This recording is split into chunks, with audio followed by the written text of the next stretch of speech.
All right. I would officially like to call this meeting Tuesday, November 9th of the Select Board to order with a roll call vote. Jack Creighton here. Orian's here. Jean Haley Dippold here. Diane Kennedy here. Carrie Thompson here. And all are invited to join us for the Pledge of Allegiance if they wish. I pledge allegiance to the flag of the United States of America and to the republic for which it stands, one nation, under God, indivisible, with liberty and justice for all. Because this meeting is being conducted in a hybrid format, I wanted to read some language for us. Tonight's meeting is being conducted in person and on our Zoom platform and live streamed on Cohasset 143 TV and Cohasset's Facebook page. The public is invited to participate if they are here in person. They also can email us with comments at selectboardcomments@cohassetma.org if they wish. Members of the board will be able to participate in person as normal. And any member of the public who wishes to comment, please raise your hand and I will acknowledge you. The meeting is being recorded and will be available for later viewing on Cohasset 143 TV. Do we have anyone here for public comment? Seeing none, we can move right into the Red Lion Inn Cave Jazz Club extension of hours application. Hey, Carrie? Yes. I'm gonna recuse myself. Okay. Just call me in when you're ready. No problem. So this should be in the packet. Everyone should see that Red Lion is asking for an extension of hours for Sunday, November 14th. Does anyone on the board have any problems with this, any questions, any issues? Only because it's not popping up right in front of me. Can you just explain the hour extension? I believe they wanted a 1 hour extension, but I don't have it pulled up to double check. It's 10 to midnight? Okay, so it's a 10 to midnight extension for Sunday, November 14th. it's in a cave. It's in the. In the cave, which we know is down underground, it looks like a cave. We have extended hours for this particular spot, the cave, before. I have no question. Any other questions for the board? If not, we can entertain a motion. So I'll move that we approve the, an extension for the Red Lion Inn for Cave venue for Sunday, November 14th from 10 p.m. to midnight. Second that. All right, we have a motion and a second. Any further discussion? All right. I think we can do, we don't do roll call votes in person, do we? This is so fun. All right, all those in favor of the extension, say aye. Aye. Those opposed? All right, it passes. Thank you.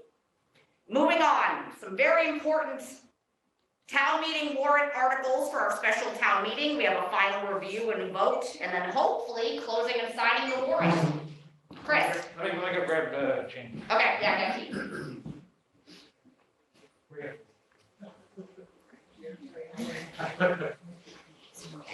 Wi-Fi working, all right. Did you guys? I'm in. All right, Jean, you're back. We're moving on to the warrant, Jean. All right, Chris. All right, so the advisory committee met last week, and so did CPC. So all the articles have been reviewed by advisory except for the CPC article because CPC couldn't meet till Thursday. So Article 5 has been presented.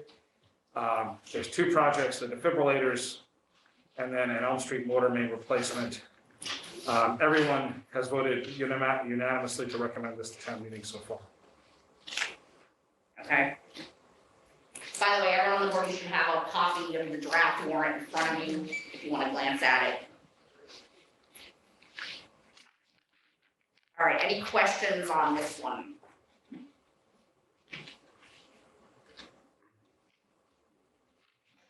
If not, I'll entertain a motion. I would move that we, the select board recommend Article 5, capital improvement projects. Do we have a second? Second. All right, we have a second. Any further discussion? All those in favor of Article 5, recommending it? Aye. Aye. Aye. Those opposed? All right, it's unanimous.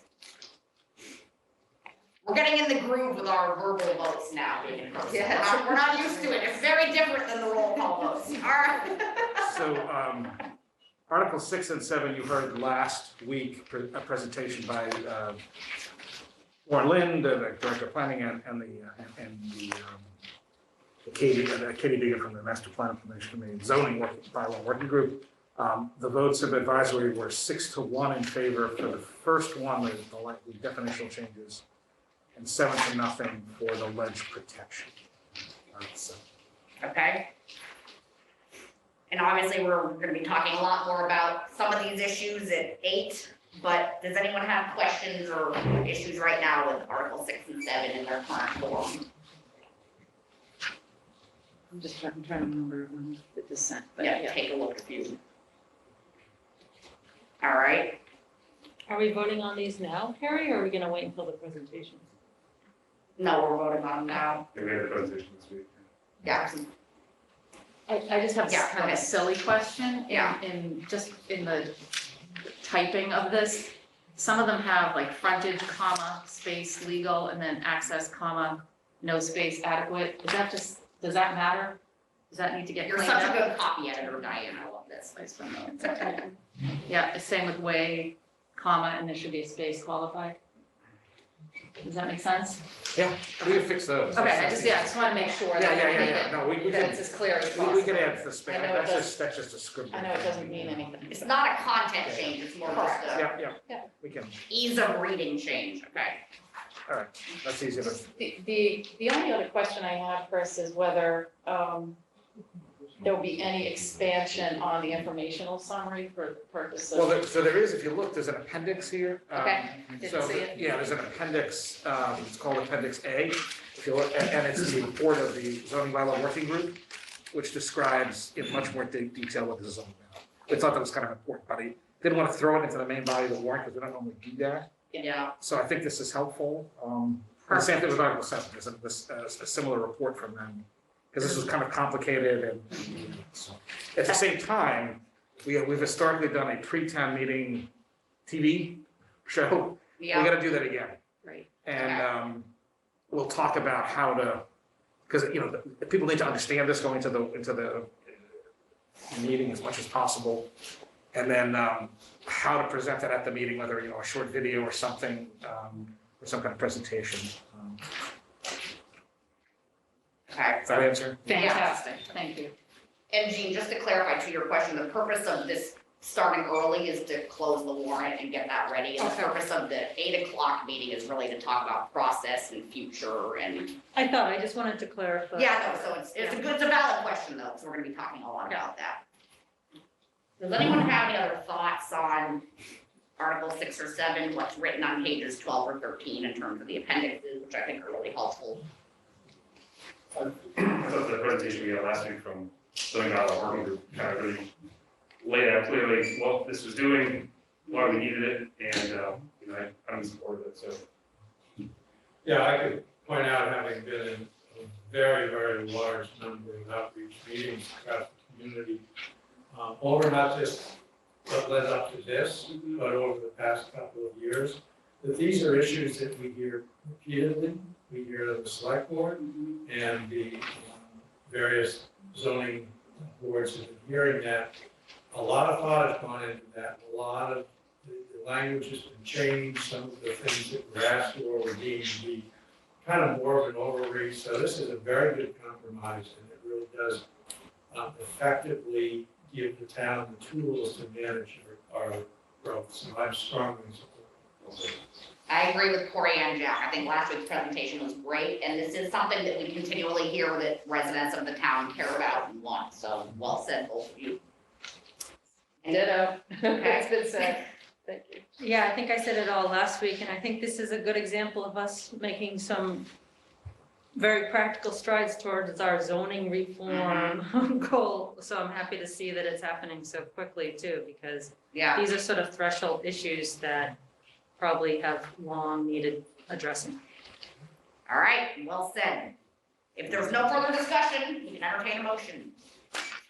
I would move to recommend to town meeting, I'm sorry, did I speak over someone? No, go ahead.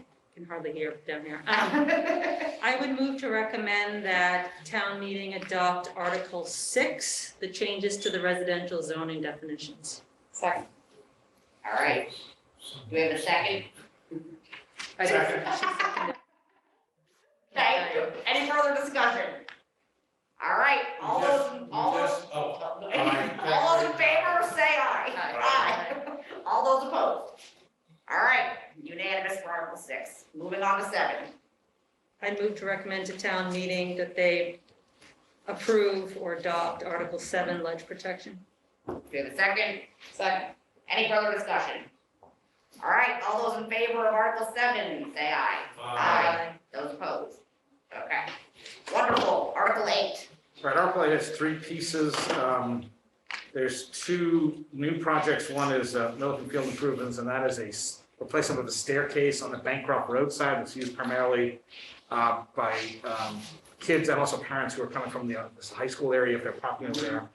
I learned at the advisory meeting, that was actually an Eagle Scout project many years ago. Unfortunately, it was constructed of wood and they're failing. And we've just learned about this in the last few weeks. And so this will put a concrete, replace them with a permanent concrete staircase with railings so that you'll stand the test of time and make it safe for the spring. That's the goal, is to get that in quickly.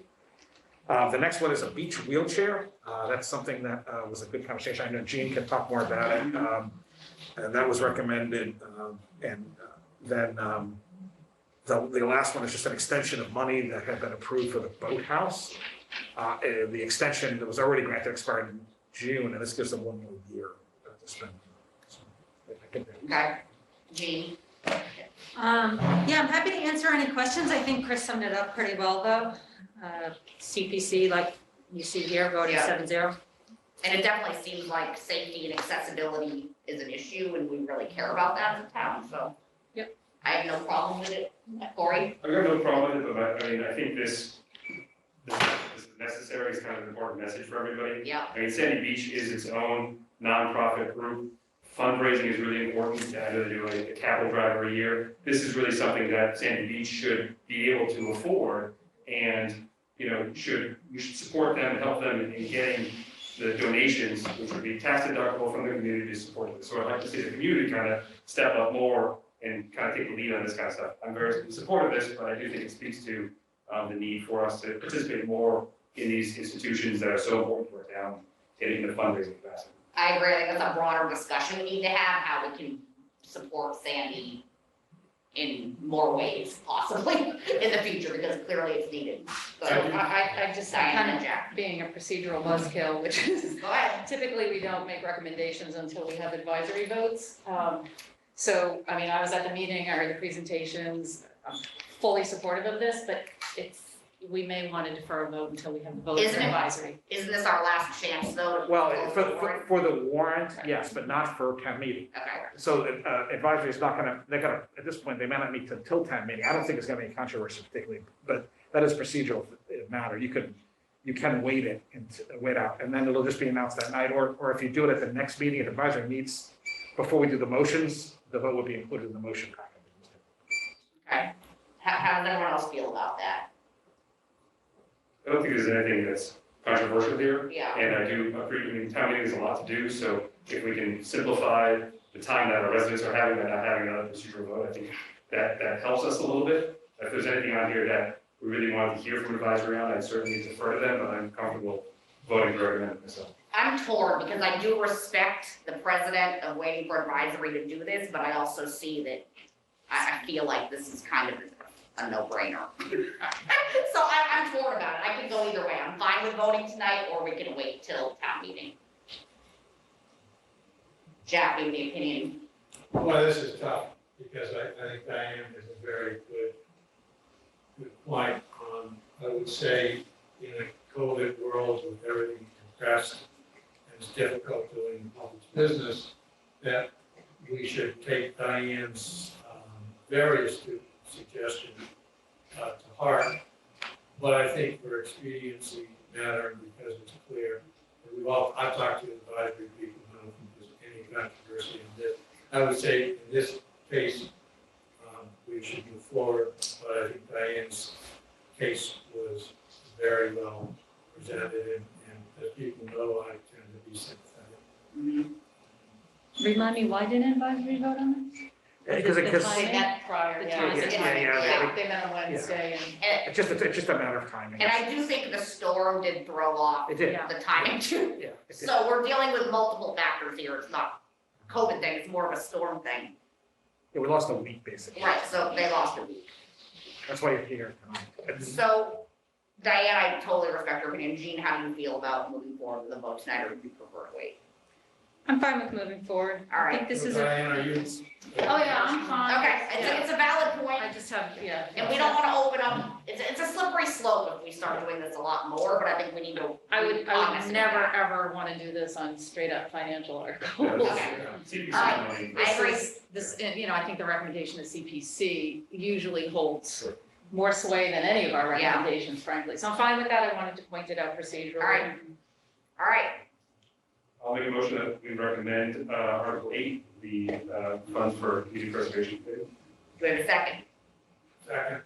All right, any further discussion? All those in favor of Article 8, say aye. Aye. Opposed? All right, unanimous. Article 9, So we have Town Council Carolyn Murray here tonight to answer any welcome questions Carolyn, thank you for being here. on both 9 and 10, but we'll do 10 after you get to 9.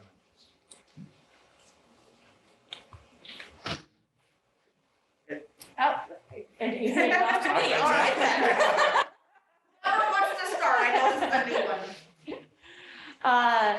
There's, you probably know better than me, that there's a lot of history here with respect to the use of the fields historically. And perhaps what has been done historically has not necessarily always been what has been legally compliant with the procurement laws. Yeah.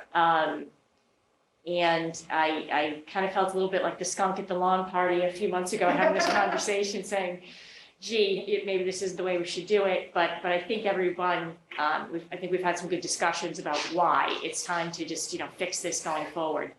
So after some discussions, the article that you see was actually something that we prepared, where we will take the field complex by whatever party is currently held. We think it's held by the select board, but even if it isn't, the language is broad enough so that whoever is currently got care, custody, management, control of it will, and it's currently held obviously for a baseball field or recreational purposes, to be transferred to the select board for the purposes of you being able to enter into a lease, which then allows you to put out an RFP for any sort of responsive party to actually get, depending upon how you decide to structure the RFP, but also how you decide to structure the lease, the actual rights to use the field. And I know there's been an awful lot of discussion about lights. I think you've really got to first address the use of the fields and who actually has the right, be it an exclusive right, or maybe it isn't going to be an exclusive right to use the fields, and then address the issue of lights separately from that. But this article would at least give the select board the authorization, put out that RFP, lease out the fields. You've put in for a term of 10 years. I think that was just a policy decision that was made, and that's perfectly fine and probably a reasonable amount of time to start with. And, we can certainly after town meeting start talking about crafting an RFP that's going to best suit the town's needs. All right, well said, and I do think this is really smart because it protects the town and whoever's on the other side of this, right? Like, this is a Right. really good precedent to be setting for future things, because we haven't had a lot of things in writing in past decades, and I think it is really important. And Cohasset's not unique to that. Right. You know, No, that- I know. There's I been know. things that just evolved over time in a lot of Yep. communities. I don't want anybody to think that, oh my God, something's been wrong. Right. But there is a process that we should be going through to do it the right way. Completely. All right, thoughts on this, Jean? So I just had a few quick questions. It is possible though for Cohasset, let's say we wanted to engage in, sort of a permit process. For example, we have other groups using our soccer field, so it's not necessarily a requirement all the time to use a lease. Is that another way that we could proceed? For example? Right. There are a couple of different options. I mean, one would be a license agreement, which is how I would describe how you've really been doing it over the last several years. A license is by its nature revocable. So anytime the select board wanted to just suddenly say, I'm sorry, there'll be no more playing of baseball or softball in these fields for the remainder of the season, you could do that. Not that you would, but you could. And that creates a little bit of insecurity in the relationship. And a license is typically not exclusive, so others could also be allowed to use the same fields. There's the lease option, which is what Article 9 puts out there. There is also permitting. There are some communities that they will do this like through their Parks and Recs department, that they, sometimes there's full-time staff that take care of all of the fields and the machinations that go along with scheduling all of the leagues. So you could do it that way, and people could sign up for every Tuesday night for a 3-month season or whatever it happens to be. And what impact, if any, does a lease have on applicable zoning laws? So for example, we have this pending license proposal that's out there. Mhm. Does that change whether the entity, whether it's the town or whoever, let's say, gets the lease, does that change what they have to do vis-a-vis the zoning laws? I don't think it makes a difference with respect to zoning. I know when I talked with some members of the town, I hadn't quite looked at the zoning bylaw aspect of it yet, but I've looked at it since then. You've got a community facility use that includes recreational, that's allowed by right in every zoning district except for your open space. These are existing fields. It's clear, and by the license, we're not giving up our ownership, but it's still going to be town-owned land. So whether we were the applicant or whether we are just the owner signing off on an application, if any zoning relief is needed, I don't see any zoning relief right now that is required, but obviously as that whole plan develops, that could change. Okay. My only question is, do you see that the 10 years is an appropriate time setting to do? I think it is. I think, Okay. I think, if you had done 20 or 30 years, some might argue, oh, maybe that's a little too long. Okay, But 10 years just to see how it works out. I mean, obviously, it's been working out for at least that long for both parties so far, but I think 10 years is a reasonable start. okay. Other questions, Corey? If we did go forward with a lease, would the leasee have to go through, let's say the leasee wanted to do an improvement project, like we were talking about the lights, or whether it was just redoing the fields, or whatever the case is for the field. Do they, because they're improving town land, do they have to go through any sort of procurement process like the town would have to, or would they be sort of exempt from that process because they'd be doing it as a private entity? It depends on what we ultimately want to do. But as a general rule, even making improvements to town-owned property, they're gonna have to follow most of the procurement rules. Like, for example, prevailing wage is going to have to be paid regardless, because anytime we do any kind of work on town-owned property, we would have to do that. It also depends, I think, on whether or not are we going to take lease proceeds? And now that those monies go into the general fund, and now is it going to be up to the town to decide we want to appropriate those funds to put up lights? That's truly a town project. Is it going to be something where, I'm getting a little bit ahead of myself, but I could also see where the RFP might have, as part of our evaluation of what might be considered an advantageous offer, we might consider that it isn't just about money. We're not looking into a lease. This isn't a revenue generating enterprise for us. This is more, we just want to do the right thing as far as the Inspector General is concerned. So we might decide that perhaps in lieu of compensation or in lieu of rent, maybe there are services or some in-kind payment that we would accept. Okay. Again, but those monies are still going to go into the general fund, and I think it's going to come down to a town vote to appropriate those funds. I know there's also been discussion about a gift in fundraising. Yeah. And obviously, the board could accept a gift, and we could go ahead and expend those funds without having, for the purpose for which they're intended.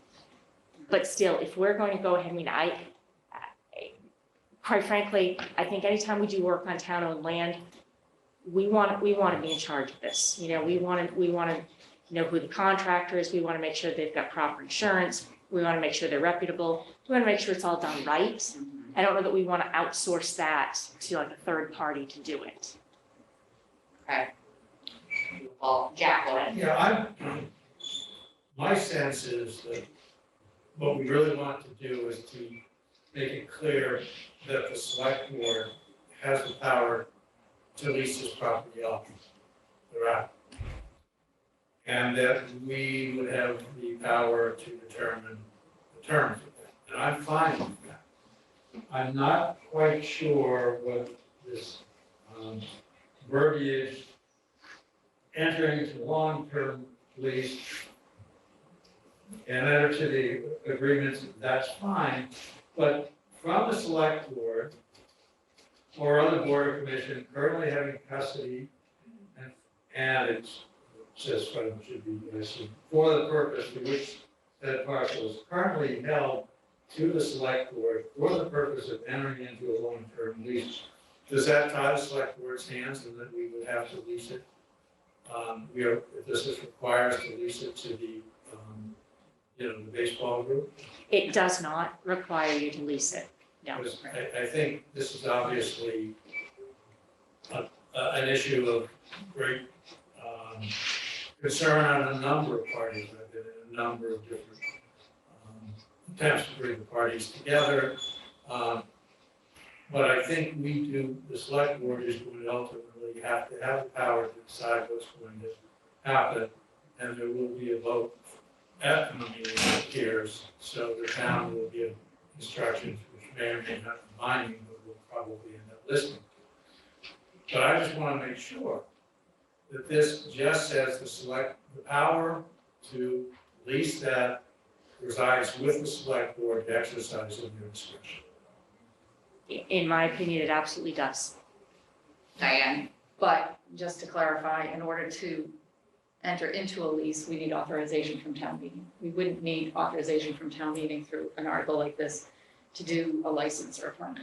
Correct. So that's why this article, and by passing it, gives us full authority to actually make whatever decision we feel is in the best interest of the town. Right, because right now it's chapter 30B, section 1516, I never quite get the section quite right. But anytime we hold property for any particular purpose, if we're going to change that purpose or we're going to transfer that, if we wanted to transfer it to the Conservation Commission for open space purposes, town meeting actually votes to transfer it to another board or to transfer it for another purpose. So really this is all about putting it in the select board's authority for the purposes of being able to lease it. Is it not possible to have kind of plain language to say that? This is a little bit convoluted. I mean, Information summary. I think this is the proper legal language, correct? I would Right. defer to Carolyn on that, but does the legal summary seem like we need to expand, the informational summary, Jeff, I feel like we. I'm not quite sure, and what happens if we say, hey, we want them to continue to whatever group, presumably the baseball group, but we want to do this as a permit, or we want to do this in such a way in which the town does retain control, and we want to change that. Will this allow that to do that? If you're envisioning that the end result may be that we don't wind up leasing, then I would suggest that this language be expanded so that we said that it's transferred to the select board for the purposes for which the property is currently held and for the purposes of leasing. So that then, if we decide, we could also have town meeting vote to approve this. You could put out an RFP and you could decide you don't like anything, any of the proposals that come back. I know the elephant in the room is one particular association that has Right. traditionally used the property, but in theory, if we're doing an RFP, we have to assume that there could be others Yeah, who exactly. could submit a proposal. I want to make sure we have Right, the ability, the power to handle this Mhm. resides with the select board and to the extent as required by town meeting. right. So don't know I, how this language does So- that. The language you just suggested, I think, might clarify that a little bit. Okay. right, so if you want me to repeat that, I say for the purpose of Oh, entering we into. just want you to write it down. Yeah, no, I think Who's got the Word I document think of this that open, language right? does clarify it a little, but I also, we could add another sentence or so to the informational summary for citizens to better explain it if we think that we see fit to do that. Yeah, and maybe in the informational summary, we express that allows the select board to enter into a lease of the field complex on North Main Street. I don't know, should that be a desirable outcome, or, I don't know. If I it's think a we have to desire. assume that either there are going to be interested parties down the line who may, this may end up being the longest court case in Massachusetts history, so let's get our language straight. I'm just an optimist. Corey, I do like, I do, I'm thinking about this, and Jack, you're certainly well taken, but I guess I also like the reference of this, that it authorizes us to do one thing, which it seems like, based on what we've heard today and other discussions I've had, really the thing that kind of protects the use of the fields as they are, protects the group that is going to be using them, sets us up for the kind of the long-term future for this agreement. And this, it'd be nice for the town to say, yeah, we're behind this, and we love the baseball group, we want them to stay there, and we think that they should have, the authority to use these fields, completely. And that's what this authorizes us to do. I guess it doesn't really force us to do it, but it's nice that we have a pretty clear direction. If the town gives us the okay, then we know what we're doing. And I like that. No, I would not argue with that, because I'm in favor of being able to Right. have clear directions. no, I think we're all in agreement. Or Corey, are you saying that you would not want that language change that she suggested, though? I don't think it's necessary personally. I think Okay. that as it's written, it gives us the direction, but I'm not gonna, I'd recommend this either way, but I would say that the Jean and Diane, do you have a thought about this language change? Because it seems like we're all on board with being in Concept. favor of this and the concept and the overall content, but I think we're debating the language now. Well, I like the advice that we just got from council to retain flexibility, because let's say hypothetically, the RFP went through and for some reason our hands were tied. Are we Yeah, gonna then put ourselves in a position where it's a question mark as to what we do next?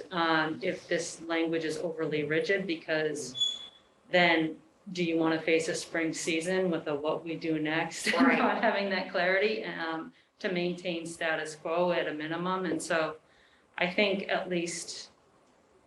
it's good to preserve what we already believe to be true, which is that we have the power to allow for permitting or license for that matter, but also give us this extra tool yeah.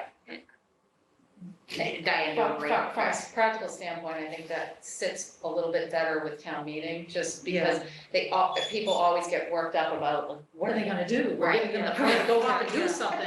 So it just kind of acknowledges that there are some options. This is the authorization that we Yeah. actually need, is if we wanted to do a lease.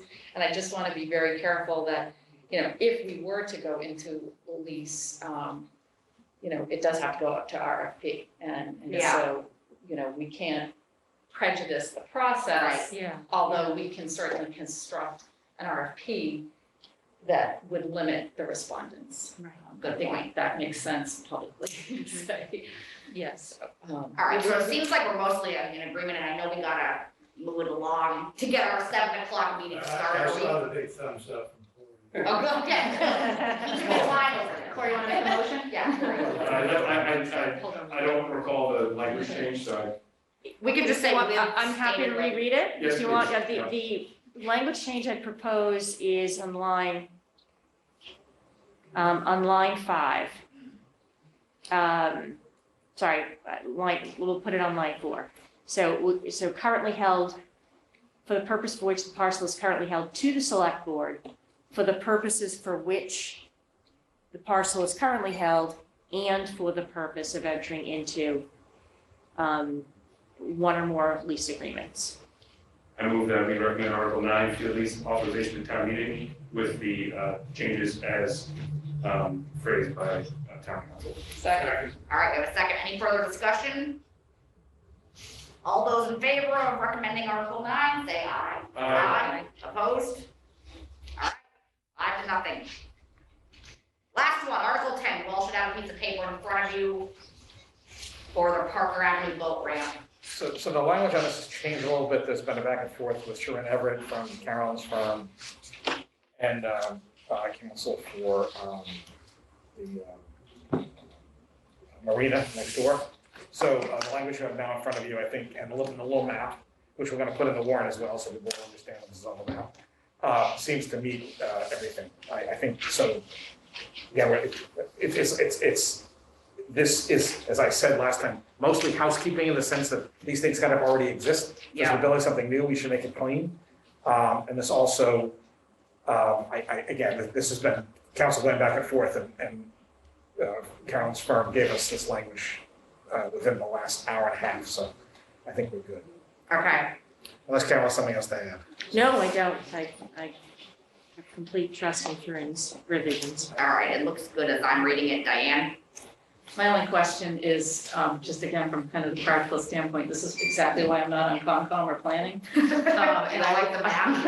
I wonder if there's any way in the warrant whether we could shade the easement that we're looking to, We can make a prettier map, yeah. I just think for, So a prettier, more easily understandable. somebody that has Map. skills like I have, with reading these kinds of things, I think it would just be helpful to town meetings, so they know what we're talking about. Okay, that's a valid concern. Any other concerns or thoughts on this? I think this is a good step towards, I mean, there's a lot of Yeah. hard work to do, a lot of stuff, and this is an important part of the town, so. I know, Anything we can do to get this going, I think is a good thing. it's been a long time coming to be working on this area, so. All right, do I hear a motion? I move to recommend Article 10, exchange of easements for the Parker Avenue boat ride to town meeting. Do we have a second? Second. Any further discussion? I actually have a question. Is the second easement on this map? I can't even tell frankly where it is. I see easement A, and maybe it's just, oh, I see You it, see never it, mind. yeah. Okay, I see B. All right, I'll table my comment. We're making a better map. I just wanted to make sure. You two can approve of the She's better on the map. planning board. Visually. I need colors. I like the specificity and attention to detail you're asking I just about. want to make sure. All right, all those in favor of recommending Article 10, say aye. Aye. Opposed? Wonderful. 5-0 vote on that, okay. Do we need to make an official motion now to close the warrant? What is Yes, the language we you need to should. do? Okay, I move that we close the warrant for a special town meeting Monday, December 13th, 2021. Second. second, any discussion? All right, all those in favor of closing the warrant for a special town meeting? Aye. Oh, sorry, Carolyn, hold on. No, we were just looking, Article 11 with the citizens petition, was the board going to take that? So the advisory committee voted no recommendation. They said it's a sense of the meeting. You might want to just formally do that, so I can put something in here that it's not a yes or no, it's just like, people Okay. can say what you So just correct me if I'm wrong, does the select board usually do this for citizens petition? Well, this is a sense of the meeting. It's not asking for action, it's expressing it, Right, right? and is So- that what we usually do? No, the board doesn't normally take position. Well, there hasn't been one since time I've been here. But the advisory committee Where do you want stated that they didn't think it made sense to take a vote. Again, not that they were opposed or in favor of it. Where do you just- want The individual members will vote. Yeah. Carolyn, Carlin. Bill, Carolyn, You're gonna be right here in a second. yeah. We're almost done. So yeah, I sort of, I mean, sometimes, a lot of citizens petitions might be for easement purposes Right. or to expand something. And where there's actually action that's gonna be taken, again, this is a temperature of the meeting, it's Right. really kind of It's a resolution. it's a resolution, so therefore, I think advisory made the case that it's You're over up to the meeting, and including each of us as individuals to involve, but not for a board stance. I agree. So I agree with that. I agree with the no recommendation of advisory until just based on the fact that we can't let the town weigh in. We're just on. Oh, you mean citizens, Yeah, because that's No. not on the agenda. No, I think that this is a very, people give a lot of thought to some strong thoughts, and I think that we should step aside and let the citizens make their decision, make their arguments back and forth. There's strong arguments on both sides, very nice people on both sides. And I think what we should really be doing is facilitating civil discourse. okay, so we have a motion on the table to close the warrant, but it sounds like before we do that, we need to take a vote for no recommendation, neither opposing or supporting for Article 11. I move that similar to the advisory committee, the select board, make no recommendation, neither oppose nor support Article 11 citizens petition. Do we have a second? Sorry, is this a vote then? Because if we vote. We're voting to not vote. Yeah. Sorry. That's exactly It's right. procedural, we're voting to not take a Did the position. advisory vote to not vote? Yes, correct. Yeah. Yes, Okay, seems weird, like it's a 7-0, no recommendation. I just. No, but it's not a no recommendation. it's, We yeah, no, voted not to make a recommendation. I know it doesn't seem to make sense, but. Neither opposes nor supports. Yes. So what it's we're it's doing literally is- voting to We're not all take there. it. Yeah, it's a vote to The not vote. town, the town is meeting in its wisdom to give us guidance. We're voting to not Sure. vote. Okay. Okay. Like. I like the town meeting. Exactly, this is pure democracy here, Yes. okay. Town Do meeting. All right, any further discussion? All those in favor of voting no recommendation, neither opposing nor supporting for Article 11, say aye. Aye. Opposed? Okay, that passes. Now we have to go back to the motion to close the warrant. We had a motion. Yeah, I And have a a second motion. for that.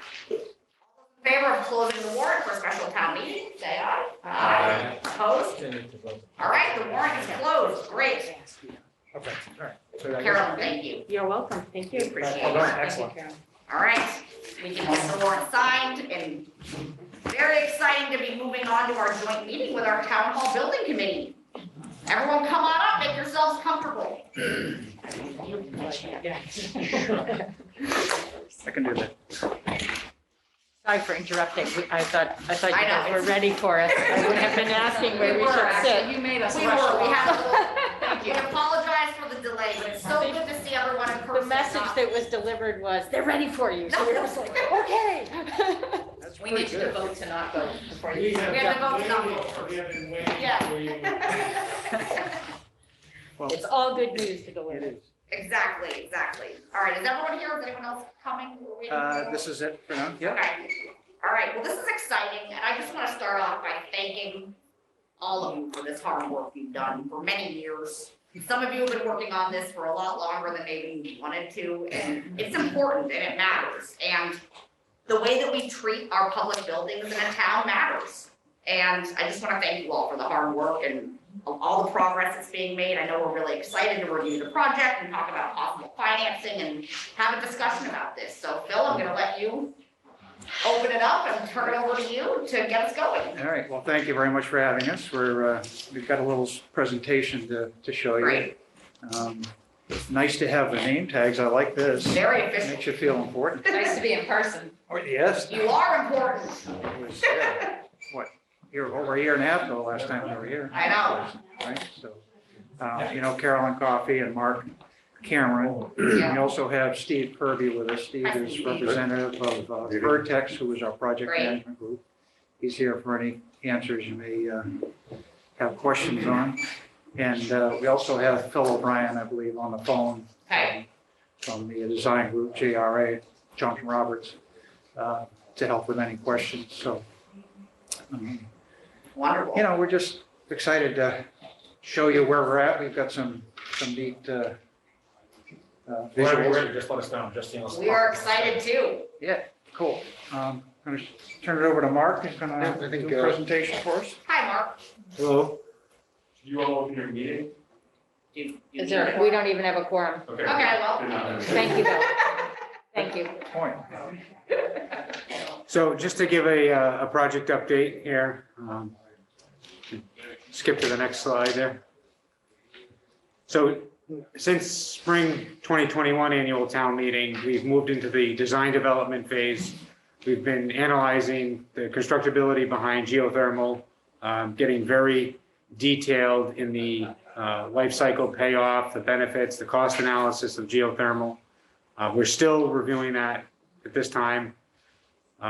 We've taken the historic renovations into consideration, the details. We've started looking at windows, things of that nature, and then temporary office exploration. So just, we're basically in that phase where we're figuring out those details at the bottom that you can't really read here, but it's getting that specific.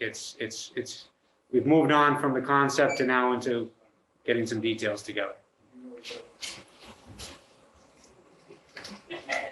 So in the design development phase, we have targeted investigations there where we've poked some holes, we've uncovered some structural members to understand what we exactly have. I think there were some steel beams that we found versus what we thought were gonna be wood beams, so things of that nature that we're trying to uncover now that we can incorporate in part of the design, and yield less change orders down the road and less design changes.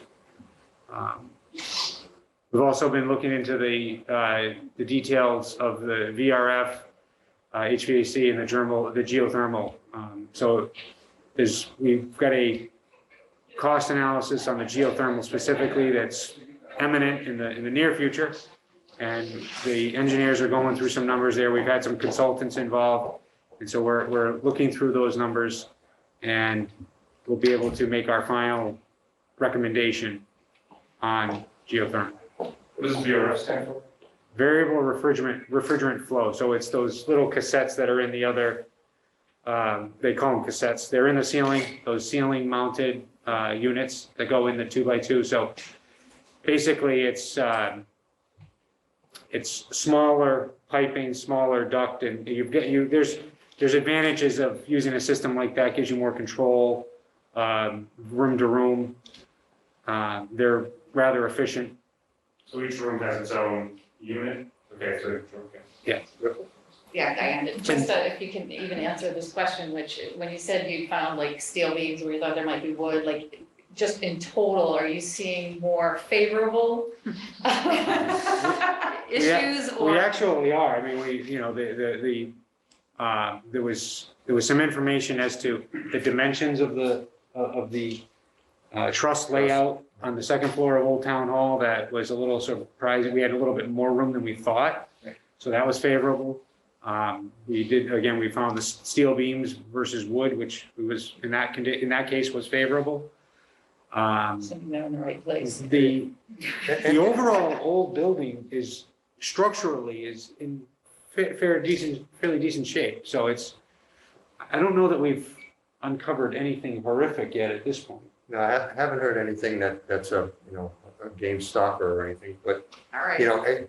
Regardless of what we're finding, to know what's there now and to get it into the documents before the contractor comes on board and opens it up and says, well, this isn't what it says.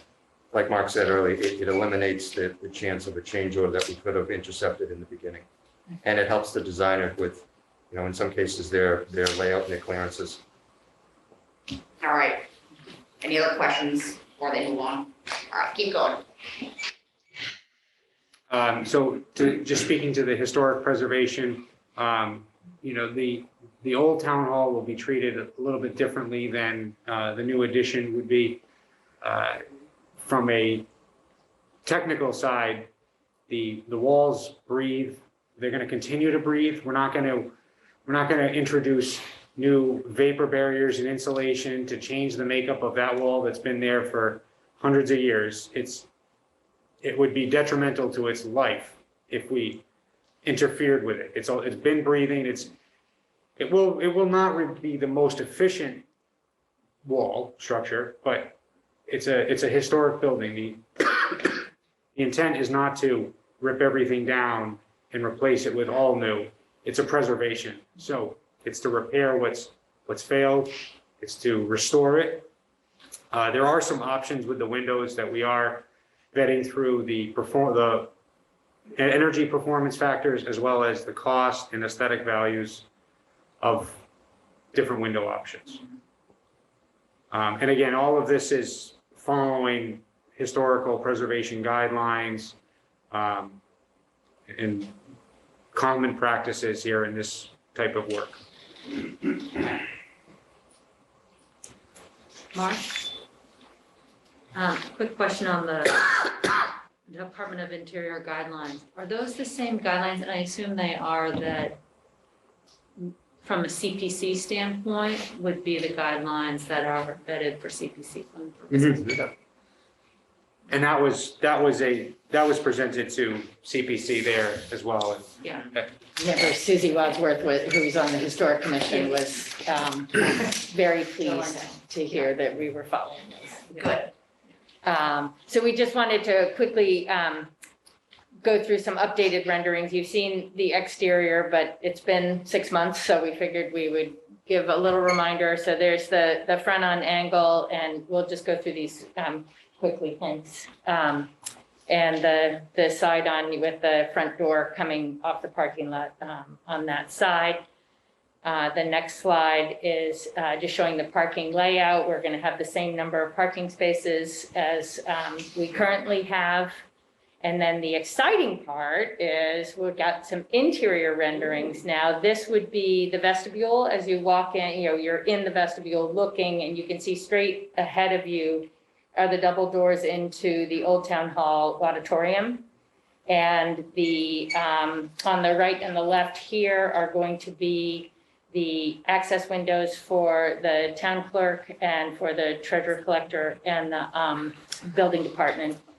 And then further on, like where that far person is, that's okay, you can go, yeah, that's fine, is you can see like the person on the left there, that's the elevator. Next to her is, was proposed, maybe that's where we can do the wall of honor for the veterans or what have you. And you can see kind of the signage and maybe how the public will be interacting with the various departments. There's a little bit of privacy with the pillar between the departments. The next slide. This would be as you're getting off of the elevator. These are the stairs that would go up to the second floor.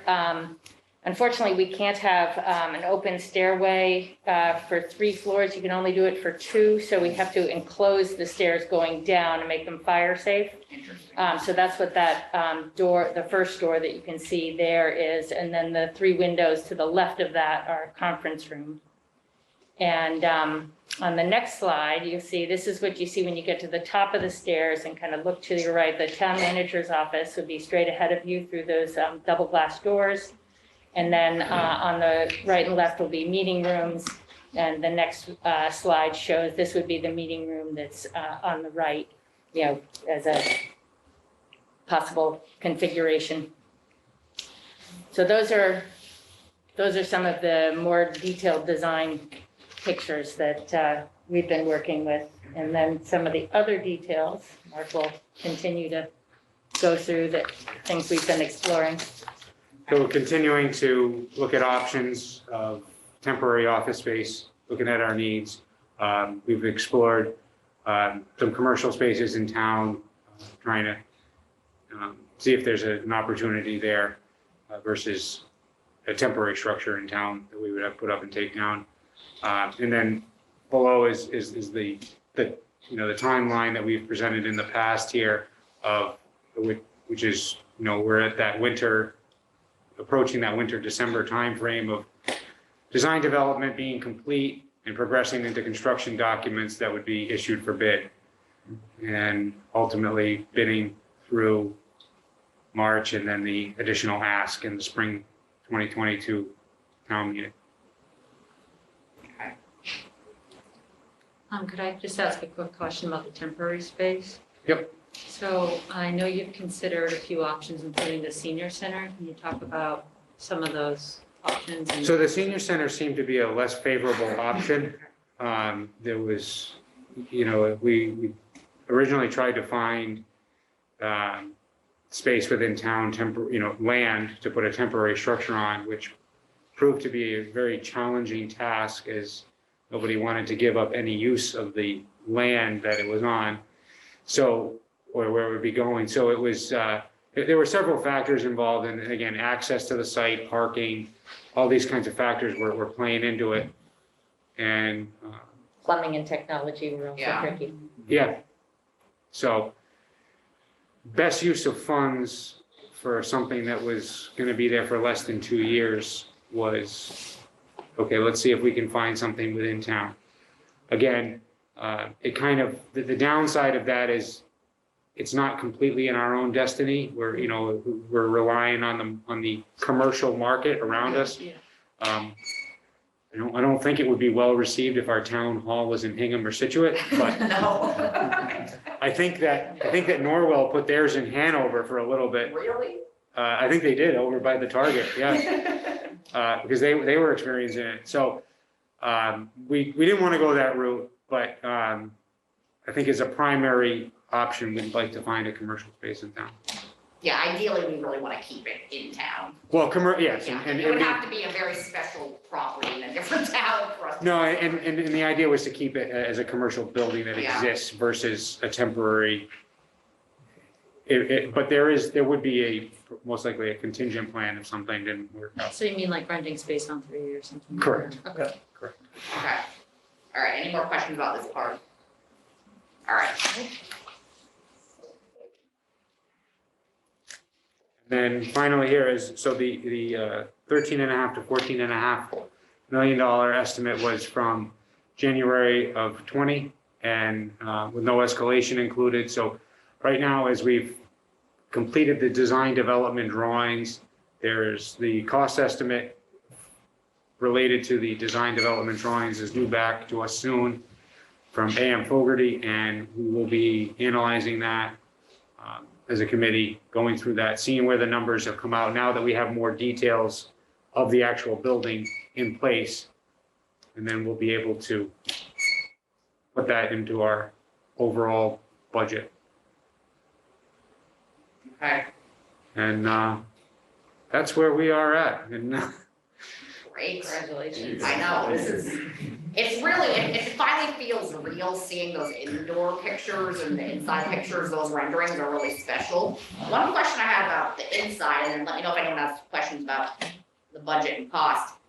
What is gonna be the biggest meeting room space that we're gonna have in there? I know you did show that smaller room. I think one of the biggest complaints that we continue to have about the current town hall is that there isn't a room big enough to have meetings like this. so if you go back to that one, that would be the biggest. That is the I think biggest the one. one across the way is the bigger one. But the auditorium will see 288. Okay. Yeah. So would this Would be you- the room that select board would be meeting in the future, for example? Is that the plan? Yes, unless you had a too big a group that was meeting for Okay. a special cause, then the auditorium's gonna be Yeah, set up in such a because way that. that's, Okay. so It'll- auditorium, it'll- you know. yeah. Yeah, see, this is the smaller one. There's a room across the hall from this one that's Oh, bigger. that's right. Okay. Oh, so Oh, okay. so this secondary one has 32 now. That's what I was wondering, the other one that isn't shown Is bigger. bigger. Okay, that was what I wanted to know. There you go. Diane? No, what I was gonna say is, I mean, to me, that feels about right for most meetings. Yeah. But, you know, the auditorium has never been an option for us to Right. use because there's no lights and there's no heat and et cetera, et cetera. Minor So details. it will be brought up to all the standards that we need to have meetings in there should we need more than 30 seats or, you know, obviously. the And it'll have space. bathrooms.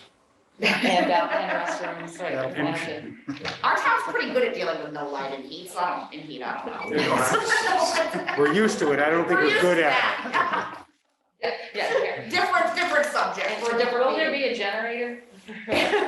That's actually a question that we had for you guys, as to whether the generator that we specify should be just one for lights or whether it needs to be one, like a whole building generator to be an emergency shelter place. You know, since we already have Yeah, this and Deer Hill, do you want Town Hall to be that way as well, or? Or a medium or a warming center, which would be Yeah. right, in and this in is part of a between. bigger discussion we've been having about being more resilient in storms and talking about our generators overall. I know we need to replace one at the schools, so this is a broader discussion about where we wanna start thinking about we might need new generators. It's a bigger issue, and I think it's really important you're bringing that up. Okay, Yeah. what might help your discussion, Yeah. Steve had Yeah. some cost information that might inform Yeah, we what actually- makes sense. I was about to, Yeah, thank you, Carol. I was about to suggest that, Mike, I used to actually work with you guys years ago. Very good firm. When you get into generators, one of the things is a bigger one can do the job. The smaller one can do, the smaller one can't do the job. And what we've seen in our town with the number of trees that keep falling down, which is an issue. I think we'd be better off having that being prepared. And I'm not sure, and you can address this, I'm not sure that a larger generator is necessarily that much expensive. In other words, a 20 kilowatt isn't twice as much as a 10. Well, We should address The that. cost benefit Yeah, I analysis, mean, yeah. to go with what I guess we call a standard generator that would take care of your life safety and your lights, that's probably in around the $75,000 range. You're getting into a whole building generator, you're upwards around $200,000. But when you're looking at the project as a whole, that, Right. you know, it's a delta amongst itself, but not within the project itself, especially if, you know, the function and the advantage to have the town hall as being an actual shelter, Yeah, or certainly a warming center, if not really qualifying it as a full shelter. Because there's some other parameters, to have it as a shelter, you also have to include some shower facilities so that you can actually physically stay over, which isn't that big a problem. We did it in Situate at the senior center. Senior okay, center is a shelter now for them, and, you know, it's a rather big, you know, generator in size, but in our case, we'd be putting it out in the back of the building, so it wouldn't really be all that visible. So, you know, the time to do it is now, Right. because And so if you put something in small and you decide you want to change it, it sort of becomes too late because of the infrastructure Right. that you need. no, I agree, we would need to do this now, Corey. So yeah, when's as Carrie alluded to, you know, there's a lot of balls in the air regarding resiliency. We're in the process of kind of understanding a lot of different things. So my question would be, at what point do you need to get that direction? Because I understand, but if you have a smaller generator, you need a whole set of wiring that is, you know, maybe on a sub-panel, at least in residential. So is there a break point where you certainly need to know by a certain date what type of backup generation, you know, the town wants to put in? I mean, obviously, I'm always going to say as soon as possible, but at this point, you know, we do have time. You know, we're moving from the DDs into the CDs. The engineers are working on, you know, the finer details. 2 weeks is fine. Yeah.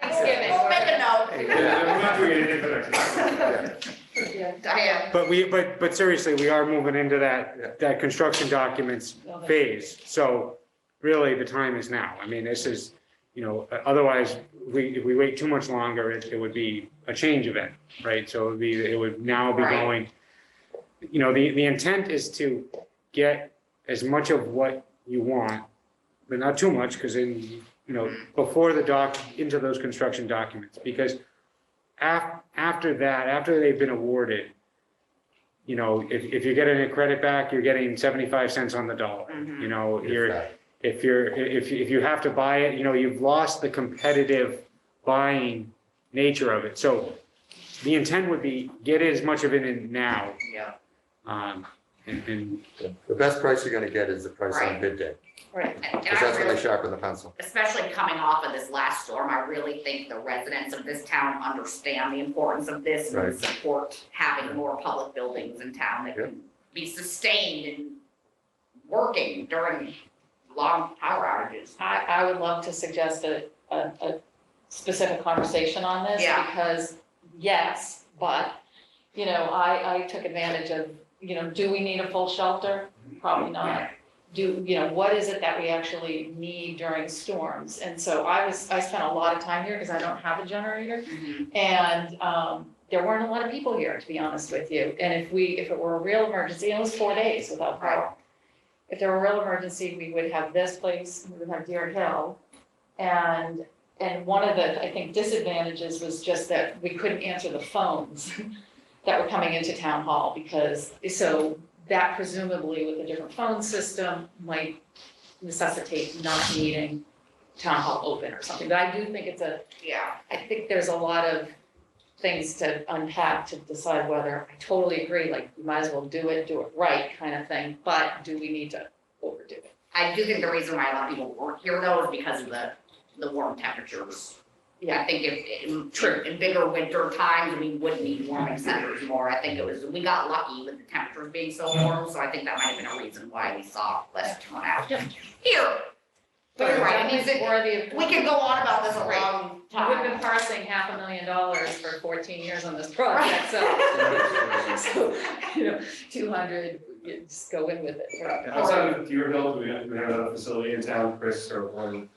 Is Chris still here? Yeah, you're all the way down there. Outside of Deer Hill, we have the full shelter, but this building is fully backup generated. This building has has a generator that could, when it was built, it only had a partial generator. We put a new one on that could do the whole building, but it takes a fair amount of work to rejigger the building, and it hasn't been fully done. No, it supports the heat, it supports power mostly, but not every outlet, and it supports the kitchen and the IT center, which is here. So I think that's something we're talking about for the spring, maybe getting some money to do some retrofits in this building, make sure we get the entire building powered up with the generator. The good news, the new generator worked great, so we had no problems. And the generator that was here is now on portable and was at the DPW where they actually needed it because something failed there. So it was an extra tool in the toolbox. We don't have a shelter. We're not really equipped to run shelters. We haven't needed to historically. That said, this building has functioned in the past as a warming center. It's important. And, again, it's never a bad thing to have other alternatives. The library power did come back and people were using that too. People went there for hot chocolate and stuff, or they were still out of power. So, it's one of the things I've discovered, like even having worked through Sandy in New York, having the tools, you don't necessarily know how you can use them, but if you have them, you kind of use them. You just don't know how necessarily. Right. So if you end up powering town hall, I have no doubt it'll be used for something we didn't even foresee. And where's the emergency management? That's actually Deer Hill. It's in Deerfield. And do they have a backup location? No, actually, That's a good question. Yeah, I shouldn't say no. Town hall could be more of that. It can't be now. Right. And because it's not in a flood area. And the nice thing about the building, it's actually fairly safe. There's no big trees around it. It's not a flood zone that I'm aware of, at least. So it could play more of a role, particularly there's more IT infrastructure. So, and I think it's worth having a conversation about. Yeah. I think if you're going to renovate the building, make that auditorium more usable too, there could be more things happening. If we ever had to do a point of distribution too, I mean, we can do that in parking lots, but if you're having to get Right. stuff out, it wouldn't be a bad thing to have a place you could do indoor. But backing up, Yeah, Jack, go ahead. just imagine this, we take a storm that we had just had, and let's put that in February. Yeah. And add 2 weeks of sub-zero Yeah. weather. Really power. And then 2015. we're all Yeah. affected, now we go to the town and say, by the way, we didn't put that generator. Yes. Now, I think there's a certain point of Yeah. public safety, and I like the point that now is the time, this is when we get cost effective, and it's really kind of irresponsible not to build in that type of resiliency when we can at the best price. And also not only the best price, which you'll find, and I think you'll testify to this, that the engineering is easier to do, it's better engineering, it's more Right. resilient. This is the time to do it. Unfortunately, I think we just have to understand that there is a very strong possibility we're going to have a very nasty time. And if it happens in February Yeah. with cold, It's a huge difference. it's a huge difference. No, I couldn't agree more, Jack. Clearly, we need to continue this discussion Yeah, at I a greater agree. time, because there's a lot of excitement and passion about this, but I'm glad you brought it up, because I do think it's a critical aspect. All right, I know you had a slide about the numbers and the budget. Were there any questions about that from the board? The final, whatever the final numbers slide was. Just financing, this is the next. Well, I don't think there was. Okay, Yeah, that was we're just. moving it, we're transitioning Cost to escalation, escalation right? for the period of, Okay. So Mark, can I ask you a quick question about the cost escalation? Is that, let's say spring meeting approves this, but for some reason it doesn't get built, is the cost escalation starting to increase? I would assume you're talking about, let's say this upcoming spring meeting doesn't pass it, so 1 year plus is that next year. Is that right? The cost escalation. It's from when the approval is and then the bid goes out and, So the 13 and a half and the 14 and a half were priced in $2020. So they're already obsolete, if you will. okay, And it'll continue to escalate up from there. okay. Whenever it actually starts getting built, it wouldn't be a likely scenario that we would go to town meeting, get approved in town meeting, get locked into a price and not start construction for another year, it would still continue to escalate because you wouldn't get contractors to buy into a price starting that far out. So that's why we're looking at an estimate assumption of 15 million because of when we actually start to. Well, that was put out there for, again, to factor in that we haven't made a full recommendation yet of geothermal. So that was, we were conservatively on, I think I'm sorry. Chris's Yeah, we just- numbers I'll are be talking assuming about 15 We're looking at the million. financing Yes, scenarios now. that's because we're going from Okay. 13 and a half to Go ahead, now. Just one question on that, in the budget, let's say $15 million or whatever the number is, there is built-in cost escalation within that budget, is that right? To some So degree? the 13.5 to 14.5, I believe already had some escalations in as of 2020. Or no? it was priced in 2020 So priced in dollars. 2020, so we added based on conversations, an additional contingency of another $500,000. That's what That's why we're I- showing 15. Yeah, that's. And one of our That last kind answers the of, whole question, okay? Yeah. lack of a better word, subcommittee, we talked about bumping that up a bit. So so that's Also, where that welcome, 15. welcome to the team. Hi, Doug. Hello, Thanks for good evening. joining. Thanks for having me. So would you like me to get into this? Yes, so we have the financing scenarios in front of us, would love to hear your thoughts. All right, so we just said, added another $500,000 to assume about a $15 million total project. So I'll start with scenario one. Back in 2018, CPC approved $4 million funding of town hall at that point. At that town meeting, it was authorized as $1 million cash, $3 million bond. Again, for now, we're just talking $4 million off the top.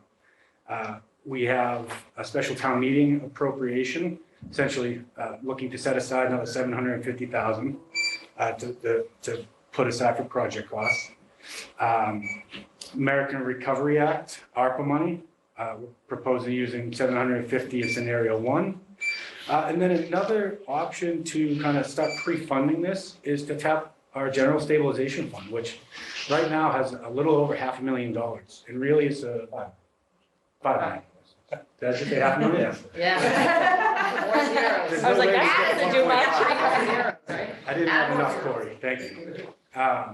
So basically, from that standpoint, looking at stabilization, start putting that money aside, basically just to kind of put a little bit more as a savings to pre-fund before we'd have to come down to a borrowing number. And really, the idea would be to replenish the stabilization, maybe say over 5 years. So to the right, I assume over 5 years, we'll replenish it with $300,000. With this, we get down to an $8 million amount that the town would have to borrow that would be funded by the tax levy within the operating budget. So that would equate to $463,000 that we'd have to build into our operating budget. Scenario two is just kind of modifying a couple of the numbers. So we look at ARPA using $1 million. Now, if you remember, in total, we're expecting to receive about $2.5 million between the direct funding we got from the feds and then another about 1.6 from the county. So again, less than half if we used $1 million for this project. And then stabilization, we bumped that initial contribution up to $2 million. That would be a replenishment of $400,000 over the next 5 years. Our capital plan right now has 2 items on there for fiscal '23 for the town hall roof. Not quite sure the detail of the work, if it's a replacement or just patchwork, but that and the electrical panel. So if town hall was approved, that would be essentially another $200,000 we had planned to fund in '23 for needed repairs that could be put towards this project, bringing the amount borrowed down to just over $7 million, which equates to about $408,000 per year. And then at the very bottom, I just wanted to kind of address, right now, this is not assuming any other grants other than ARPA. So we know the infrastructure bill just got passed at federal level. We don't know what that will do for us. There's other potential state grants and earmarks out there that we could try to get. So really just kind of looking at, for every $100,000 borrowed over 30 years at 4%, it's about $5,800 a year in debt service. So just for the simple example, I looked at 2 potential made-up grants, a geothermal grant of $500 and a public facilities grant. That would basically reduce the amount we'd have to borrow annually by about $87,000. So I'm gonna just kind of walk through each page to get us to how we can fund this within our budget.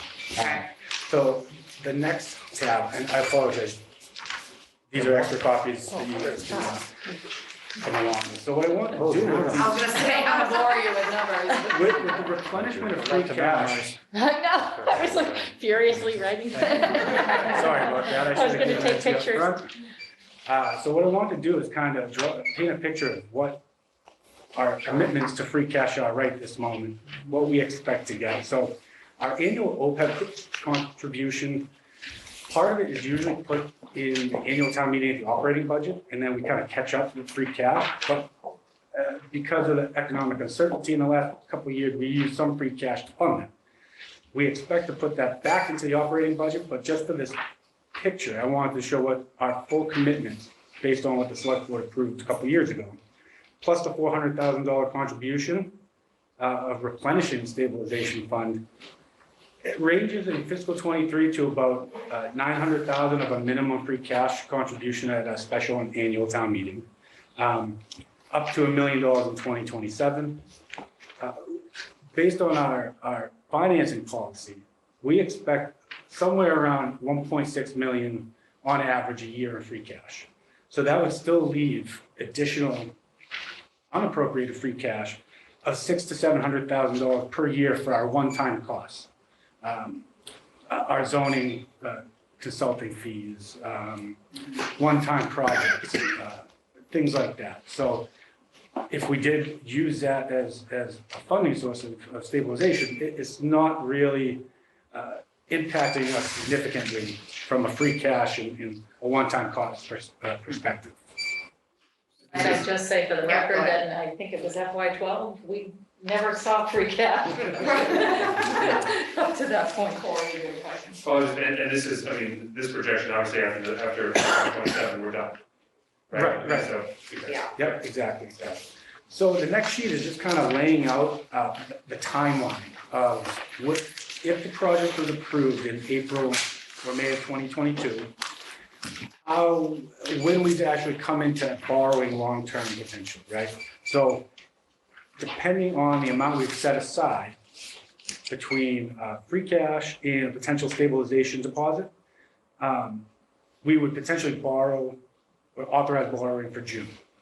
Depending, again, we'd have to look at the total project, the spending schedule that the engineers expect. So we can kind of determine, do we need to borrow anything in June, or do we use the available cash? In October of 2022 is when we'd expect to break ground. Any project costs that were outstanding, and then June of 23, we need to roll or add in some additional costs to cover our ongoing construction. With an 18-month estimated construction period, we complete the project in April of 2024. Somewhere around that point, we'd have a full accounting of what we've spent and what we'd have to borrow long-term. And so that would line us right up to where we renew our bonds or usually issue bonds in June. And based on that, if we issued in June of 2024, our first full year of principal and interest payments, when we'd have to really build this into the budget, would be fiscal 25. So essentially, that would give us fiscal 23, 24, and then planning into 25 to really build that, $400,000 annual debt service within the budget. And then also based on possible other infrastructure funding or whatever the state's doing, I do know that the legislature in Mass is really thinking about how to help municipal buildings especially, so that could be on the horizon in the near future, because I have talked to legislators about that, so it seems like that would only help and be good news for us Oh, whenever that comes out. Any additional We'll grant take it, money right? we can get is gonna Right. help that bottom line and what we'll have to work into the Yeah. annual operating budget. So with that being said, the next page is kind of just laying out fiscal 23 to 25 and how, that scenario number 2 that I showed you of just over 7 million with an annual debt service of 408,000. So this is just kind of showing how we can layer in additional revenue sources or changes in revenue sources or budgets to try to accomplish that goal. So the first line, capital stabilization. our goal, would be to try to not impact our capital stabilization, but $100,000 a year contribution, when we're committing $2 million a year already, I think is a reasonable request for this illustration. Chris and I, we kind of bounced around the idea of maybe an additional small surcharge on the number of all facility stickers to raise an additional funds. With the bounce Thinking back, about that. thinking about that. We're Yep, gonna this be is just a- discussing that this is- more broadly. Right, this is just an illustration of some ideas that over a 3-year period that maybe we can implement. That helps level off the impact on. Yeah, Yeah. exactly. Increase in the meals and room tax budget, an increase in the building permits budget. We essentially, for fiscal '21, we reduced all our local receipt budgets by about 10%. And as we're seeing at least meals tax start to rebound as restaurants have opened, a lot more takeout, that meals tax is still at the levels that we've seen at least in prior years. I think in fiscal '21 was one of the lower years, and we still had, I think, about a $30,000 budget surplus. So I think we could potentially, as we watch the restaurants come back and maybe more takeout and maybe more in-person dining, we'll see those numbers come back to a level where we could adjust the budget there. And same thing with building permits. We budget very conservatively on kind of all ends, and building permits, especially with John Hallen and some of the things that he's instituted with checking in affidavits of building permits, we're seeing some stronger numbers come back there as well. So that could be an area that we increase the budget to fund the debt service. This isn't necessarily increasing fees. Not This is increasing just fees, increasing right, the so budget. being conservative, we're seeing budgetary surpluses in this line item where we'd have room to increase that budget, still meet and exceed that budget, but then allow us to kind of use that excess to fund the annual debt service. And then new growth exceeding budget expectations. Depending on the year, every year we've been budgeting about $400,000 to $450,000 of new growth. Some years we've far exceeded it. So just last year, we just hit the number. What was that number again? It was 450,000, and last year I think we attained about 460,000 of new growth. Is that new growth revenue? New growth in the taxation of property. So somebody adding a garage to their property or significant increases to their homes. Or it could be a tear down of a property that was $1 million property and they built a $3 million property. The increase in value of that property would be So considered this new isn't growth. predicated towards a dramatic expansion of the number of lots that are developed. Yep, so a big new project, absolutely. With some of the big projects that are on the horizon, I mean, we could easily attain over 3 years, $75,000 in new growth that contribute to that.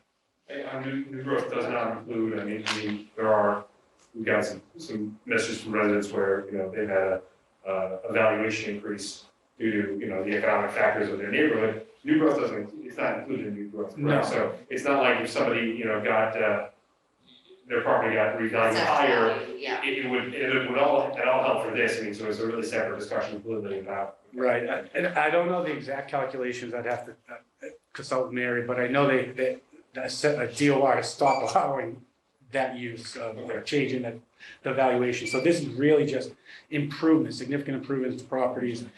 Basically, the update valuation based on sales and data like that within neighborhoods is just changing the assessment, which changes your pool within the overall community of your total assessed value and your allocated tax burden, not increasing necessarily for new growth. So Don, right now, we have a fiscal policy where for new growth, 60% goes to the schools, 40% goes to the town. We're not talking about changing that so less money goes to the schools, is that right? So new growth that we're talking about is real estate tax levy new growth, not the new revenue in the forecast. So when we go through that revenue forecast, the new revenue that's shared is any increase in revenue net of increases in shared costs.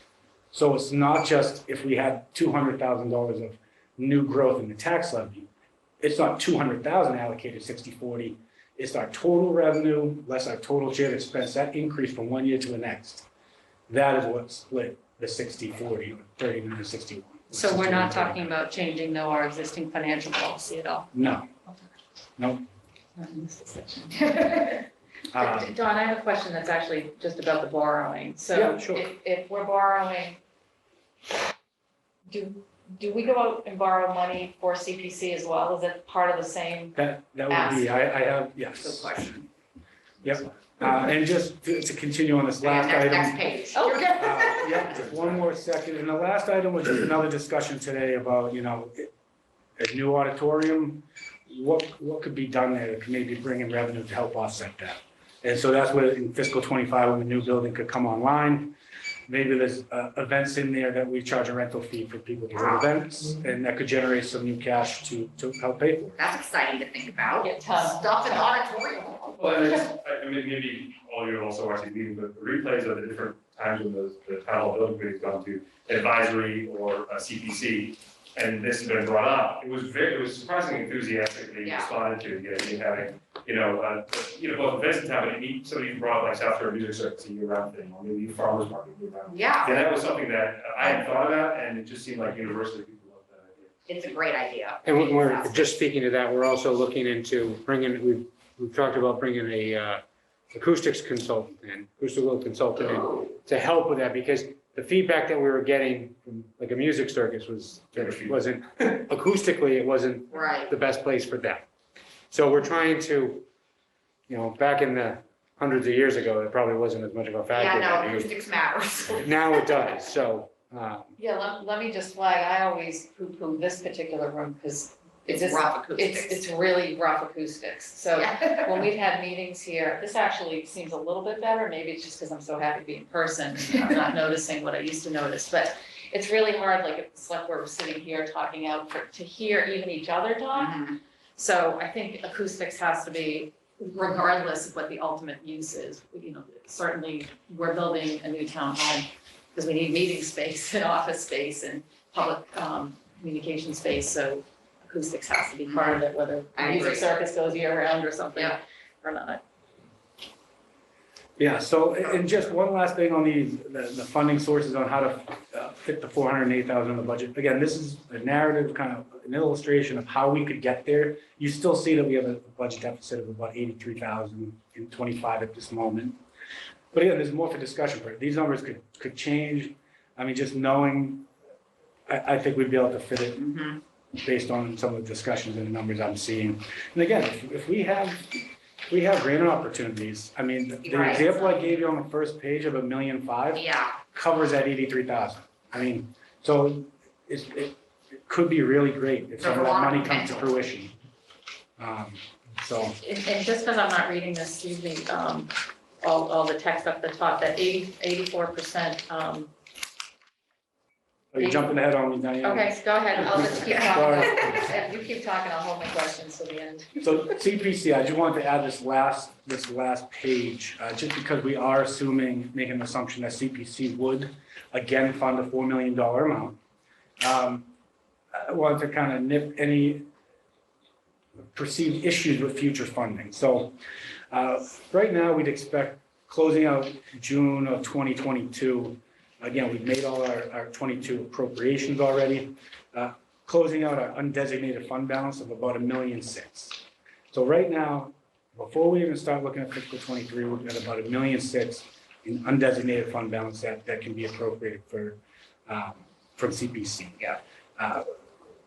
Lately, we've been seeing about $700,000 per year of revenue coming in from the CPC surcharge. And usually what we do is allocate 5% for admin costs. We never hit the 5%, but that's what we allocate. So really looking at it, we got about $665,000 of annual revenue. If we funded the full $4 million at 4%, it's $231,000 a year. I took a look at what our average appropriations were, less this last year because it was astronomically high. It's been about $350 a year on average. So that's where you're seeing that estimated $84,000 surplus, right? So I guess CPC. CPC funds alone, yep. So then the alternative scenario is kind of what was proposed back in 18 was $1 million of cash being funded from CPC and then CPC borrowing 3 million. So based on where we're at now, that would leave us with about $600,000 of undesignated fund balance. It would reduce our annual borrowing down to about 173,000, which would leave us about $490,000 a year annually for ongoing projects. So, back and forth, and my head is still spinning. Are you saying that the CPC budget alone would cover the debt service? For their $4 million that we're assuming in the scenario of the 15 million, we're assuming right now, without a vote from them yet, that based on 2018 town meeting, that they'd still approve $4 million. Okay, so the 16, you're now 12. So the 15 would be now This is how, 11 and then. this is how we talk. Real money. Yeah, Corey, did you have a question? There you go. Not this, I just was gonna ask some policy questions about my colleagues, but I don't want, that's where if you're done. Oh, no, that was the rest of my presentation, so. And I know we gotta wrap up pretty shortly here, we get to our next thing, not to discount the importance of this, but any other questions? Go ahead, Jean. I just had, so thank you, Don. This is helpful to see various scenarios. One thing that I think would be really helpful for me in particular is the historic actual figures for free cash that we actually have gotten over the years. Mhm. Because, you know, the economy is cyclical.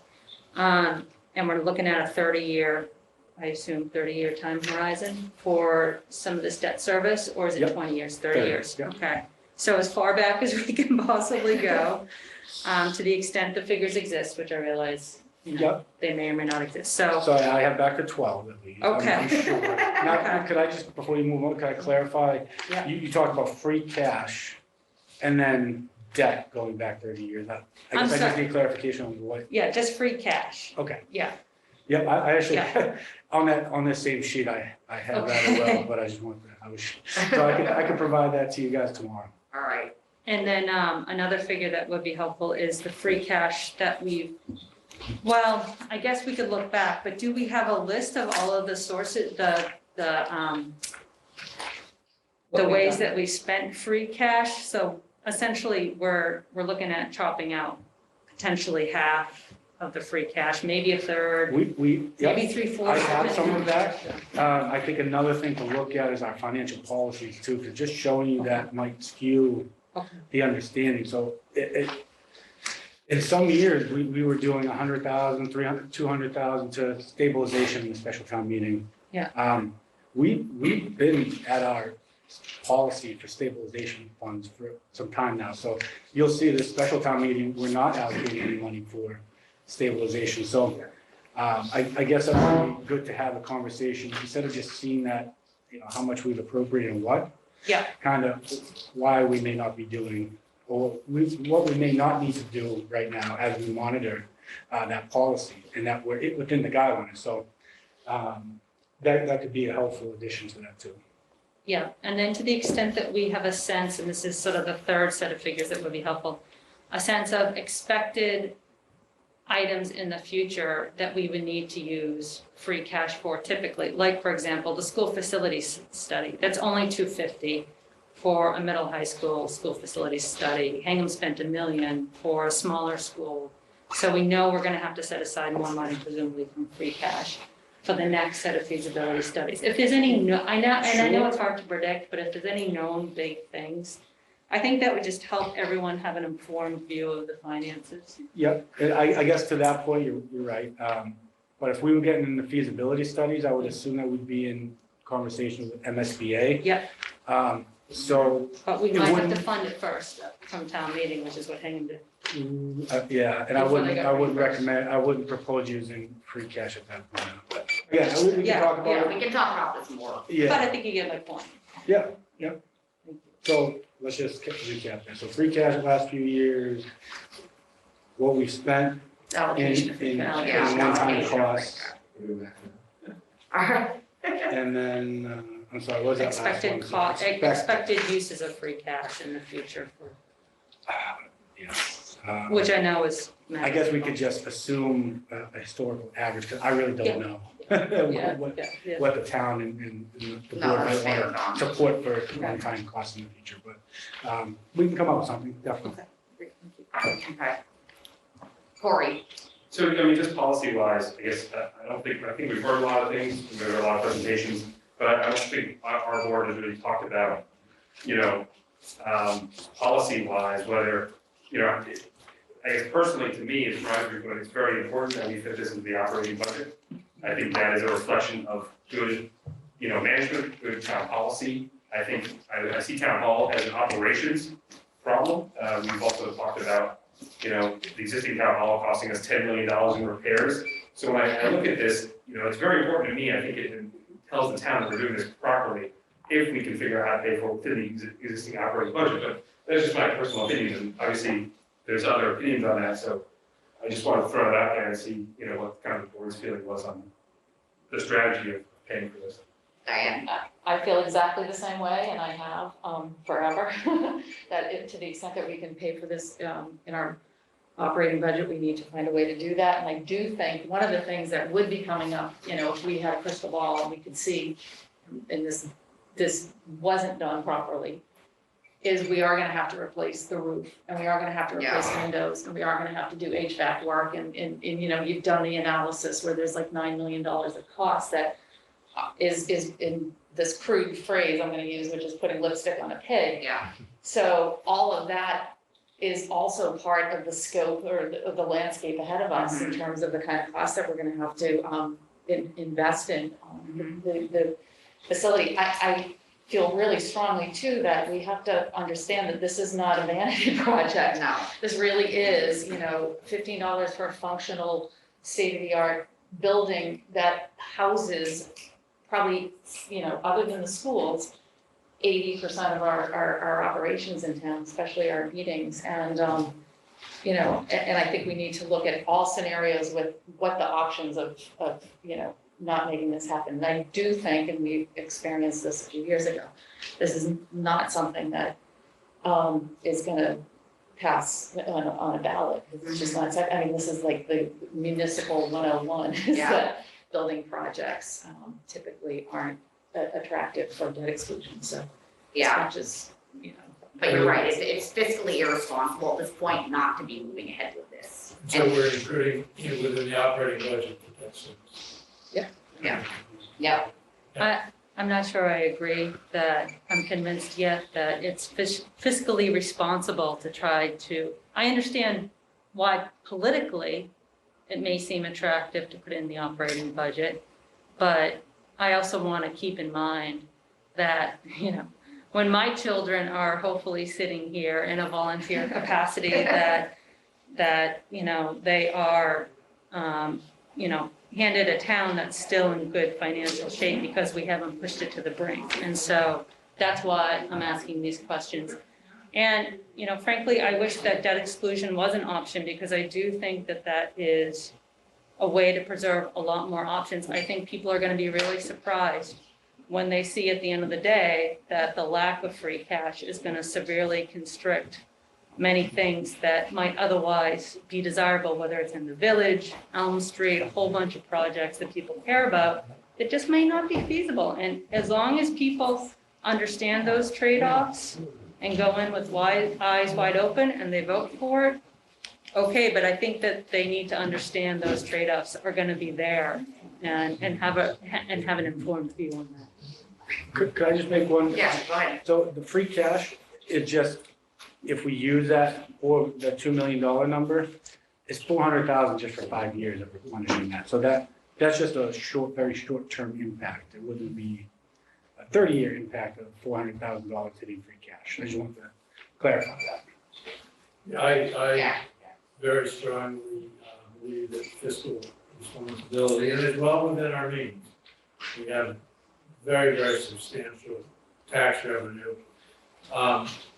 Debt is attractive for short term. Pay for things by borrowing and interest rates are low. I have some professional experience in evaluating some projects with debt. Debt is what brings it down. you gotta pay it back, and you always have to pay it back at inconvenient times, and no matter how cheap the interest rate still exists. So I think we do need to pay our bills as they come due, and we need to borrow what we can easily handle the debt service, and I think that's possible.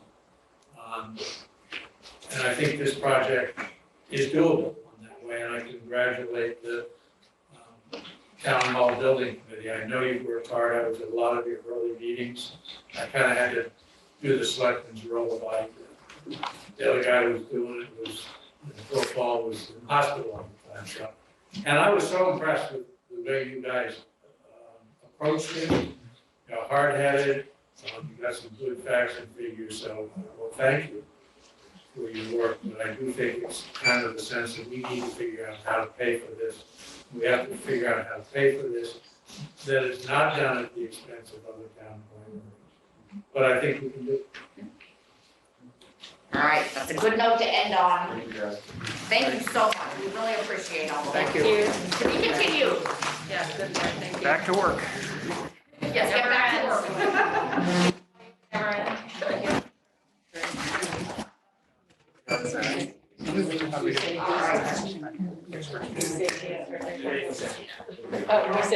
Anyone need a 1 minute break, or are we feeling? All right, 1 minute break for bathroom, all of you are welcome to come on up to the table.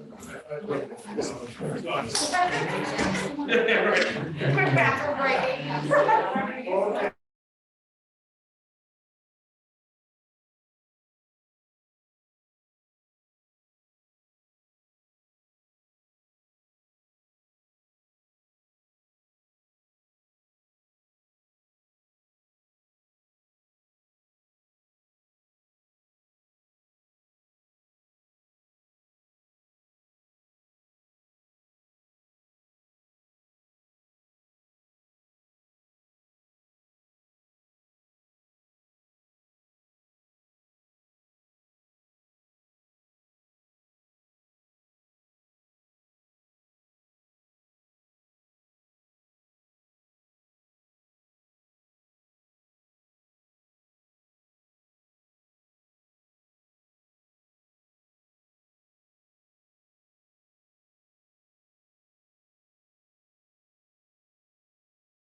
Hugs over. Isn't this fun? A live meeting. Hopefully it's a trend. Yeah, he's saying here, but I agree with that. Well, all my brothers are gonna be there too. He says he's on this. Invited us for Thanksgiving. Yeah. So we decided. I think I told you I'm one of your. It's not on. Yeah, I can see how this is already. It's a hybrid, right? It's a hybrid. Yeah, yeah. Debbie was like, so you could study. It's already very well. And then back here. Exactly. Look at that, that's pretty. Kind of temper that. You're making a difference. It's awesome. It's great. It's a good thing.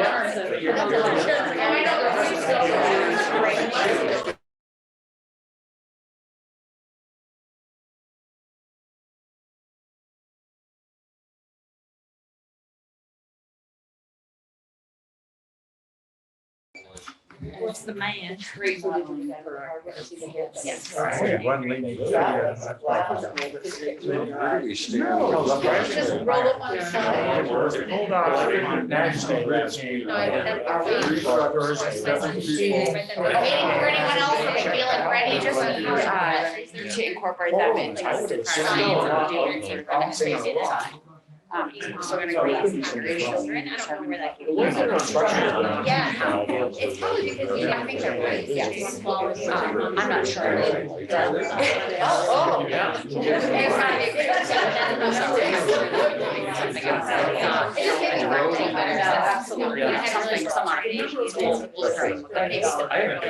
Absolutely. I know, we can fit in. Look at this technology. Yeah, yeah, when I puzzle, it looks, should I tell Paul that he has like that stop sign on the left side of the freeway is going to be pulled off the whole next to the site. So we need to figure out what designs. Yeah, is that Paul Rudy or Paul Moore? Paul Caleri. Okay. We're not slowing I down. just said it's not possible. All right, reschedule it for him. Let's get going. Woo. Hi, everyone. Isn't it fun to be back in person? A little bit. I think it's Yes. great to feel the energy, to see all of you in person. I know we have some people joining us online, but I just want to start with thanking you all, not just for being here tonight, but for all of the work that you have put into this town, especially related to these issues that we are going to be talking about tonight. I know that this meeting is a long time coming, and I know that all of us have very passionate views on these issues and thoughts about them and things that we want to share tonight, and I'm really hoping we can have a productive discussion and really focus on process and how we're going to approach this in the future, how we're going to best serve the town in the future as we move forward with all of these issues. So I'm really hoping we can have a good discussion. I'm hoping that voices can be heard tonight, and I'm hoping that we all can keep our comments maybe to a couple minutes, just so we can run this and not have to stay here till past midnight. So I'm gonna try my best to referee the time limits and kind of try to hold everyone to 2 minutes after we have our opening speakers. So just a layout for the meeting tonight, we're gonna start with Lauren giving us an update. Hi, Lauren. Then we're gonna move on to Jack, who's gonna talk a little bit about his experience working with these groups, and then we're gonna move on to Katie to give her presentation. And then I wanna open it up to the boards. And I'm thinking we can start with MPIC and your thoughts on this. It's been really content heavy for all of you, and then move on to planning board and get your thoughts, and then end with zoning. If that seems like a good structure. And then us, yes, and then us. Select board will go last.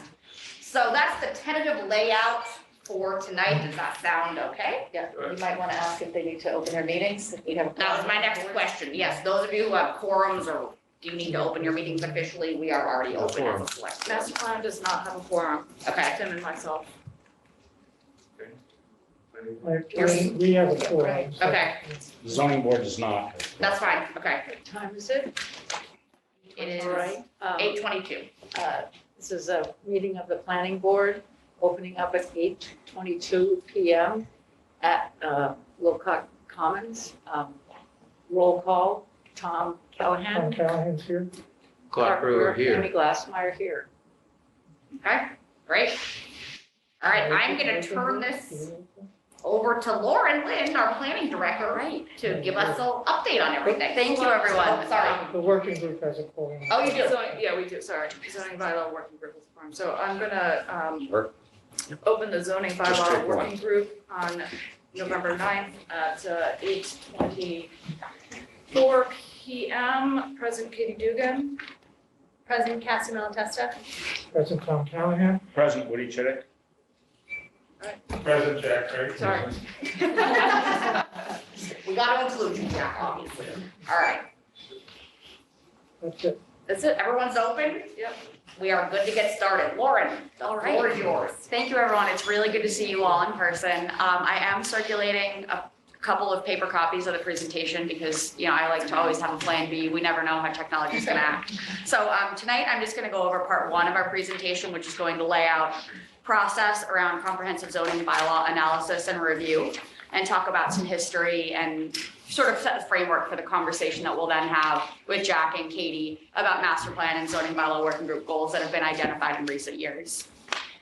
So I'm going to move pretty quickly through some what could otherwise be very dry material. So stop me if you have any questions, but otherwise I'm going to keep going. Okay. So first I'm going to start with principles of zoning. We see for zoning history in the state of Massachusetts, in 1933, the state adopted the U.S. Department of Commerce Standard State Zoning Enabling Act, which we see about 20 years later get retransformed and rewritten and codified into Mass General Law, Chapter 40A, which was subsequently revised majorly in 1975. And Chapter 40A is known as the State Zoning Act, which gives cities and towns throughout the Commonwealth the authority to adopt ordinances and bylaws that can regulate the use of land, building, and structures. There's a series of purpose of zoning that is set forth in the Zoning Enabling Act, which I'm going to read for you. The intent is to promote public safety, health, and general welfare, to implement a comprehensive plan, which for our case is the master plan, to protect the environment, property rights, property values, to regulate property use in accordance with community standards and values, to set standards for development, prevent or reduce nuisances, and to conserve land for appropriate uses. To get a little bit further about what a zoning bylaw is and what it can accomplish, it regulates the use pattern and appearance of the development through either zoning districts, dimensional regulations, and use requirements or other regulations. When a community does have a zoning ordinance, it also requires that a zoning map is accompanying with the ordinance. Uses can either be permitted by right under a site plan review, special permit, or variances, which are different sort of standards and review processes through the town. You can also prohibit uses through zoning bylaw. The process for a zoning adoption that many of you are familiar with, but I'll go over this for anyone watching. It can be initiated either by a select board, a planning board, the zoning board of appeals, a landowner, or through a petition process, or through the regional planning agency.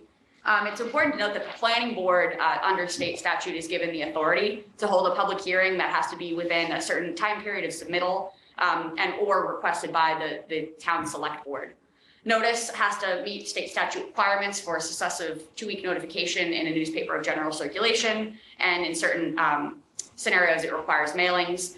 The planning board must make a report with recommendations to town meeting in the act of any zoning bylaw. The report can either be written or oral, but it does require that as part of the submission items that go then down to the Attorney General, which is the final state of review once a zoning adoption is passed at town meeting.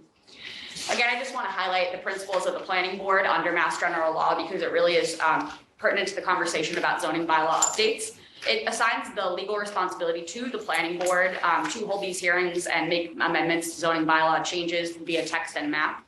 It also assigns the planning board the legal responsibility to prepare and update a comprehensive plan for the community, among other actions such as subdivision, site plan review, or they may be a special permit granting authority in our town, in which is the case that they are.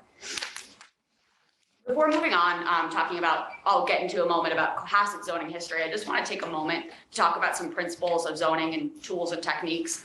As I sort of outlined, the history of zoning in the state has gone on for many, many decades. We've seen, the intent and the purposes that I laid out. And what we've seen throughout the years is a lot of new techniques and things that may not have been previously when zoning was introduced to primarily regulate use and density. Things such as overlay zones, form-based codes, we see low impact development. We've seen sort of modifications in response to technology, like solar and wind bylaws that have, as technology continues to impact and we need to find new ways to regulate land and items like that. So I want to make a point here to note that there are all sorts of tools that we can sort of think about in the toolbox of zoning that we may not have had decades ago that could be integrated now. Moving on, I'm just going to talk a little bit about Cohasset zoning history. Cohasset first adopted zoning in 1955 with its first major rewrite in 1969. We saw the last of the substantial dimensional updates in 1985, and then since there's been various subsequent amendments intermittently throughout different town meeting processes.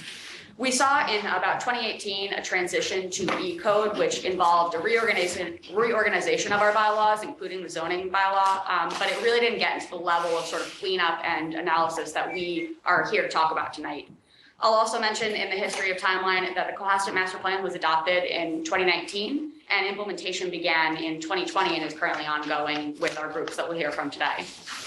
I'm not going to steal too much thunder from the part 2 of our presentation with the Cohasset Master Plan, but just to give you an update about what a master plan is, it really is it's a blueprint for guiding decisions on land use and growth issues. And I want you to think about a master plan as a flexible document. It really is not intended to be sort of a dictation of what you should do. It really it takes a look at what your vision statement is for your community. It talks about evaluating existing conditions and goals, and it gives you a series of goals and strategies that could advise you to get to where those goals and items that you've identified.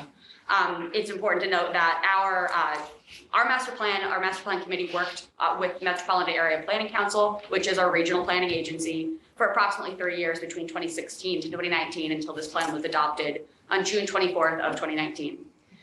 In the plan, there's over 20 zoning related strategies and goals that are identified, which brings us to our next topic. As you start to think about, it's been at least 30 years since our last major rewrite of the Cohasset zoning bylaws, you have to start to think about, do we continue to, amend this patchwork quilt of zoning that could be outdated, there are parts that no longer are relevant, or do you take this opportunity to start a clean slate and start with a zoning rewrite? And then when we take a step back and think about what is a zoning rewrite, really, there's 3 purposes that I think, and I've also confirmed with counsel as well as other peer reviews and communities that have gone through similar processes.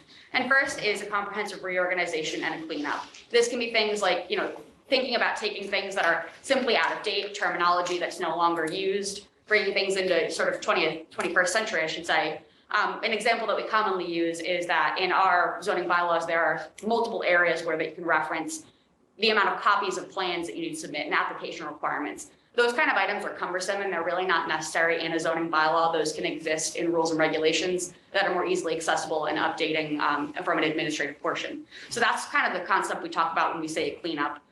Next is an opportunity to incorporate a master plan if the community has one, which we do, and it's very timely for us to think about what those master plan goals have identified and how we might weave those zoning strategies into a rewrite.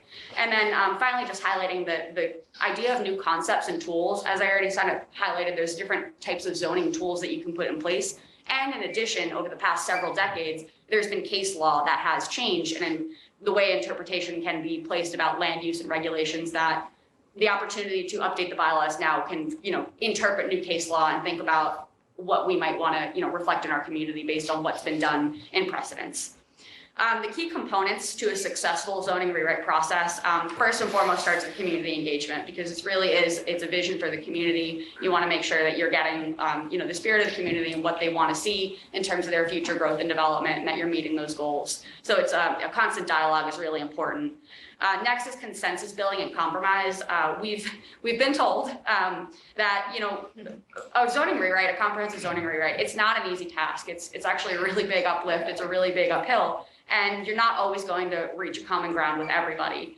So I think it's really important that we all bear in mind that this is a complicated process. It takes a lot of compromise. It takes a lot of conversations and trying to find common ground. And I think this is one of the biggest examples in land use that you can have in terms of a compromise building exercise, which leads to my next point, the importance of transparency and communication.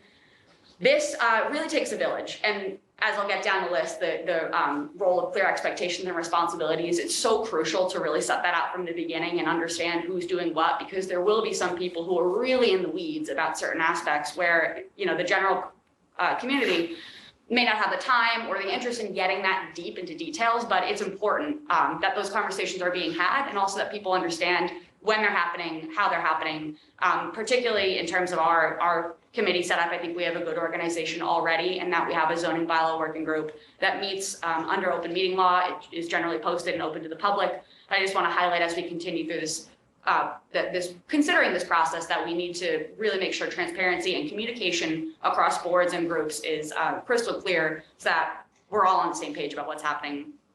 Next is legal counsel. And again, citing back to all the changes that may have happened in case law in terms of land use, it's really important that we make sure that we have legal counsel vetting any sort of changes that are moving forward, which is a standard process that we do for zoning bylaw changes right now, even, you know, not considering a comprehensive rewrite.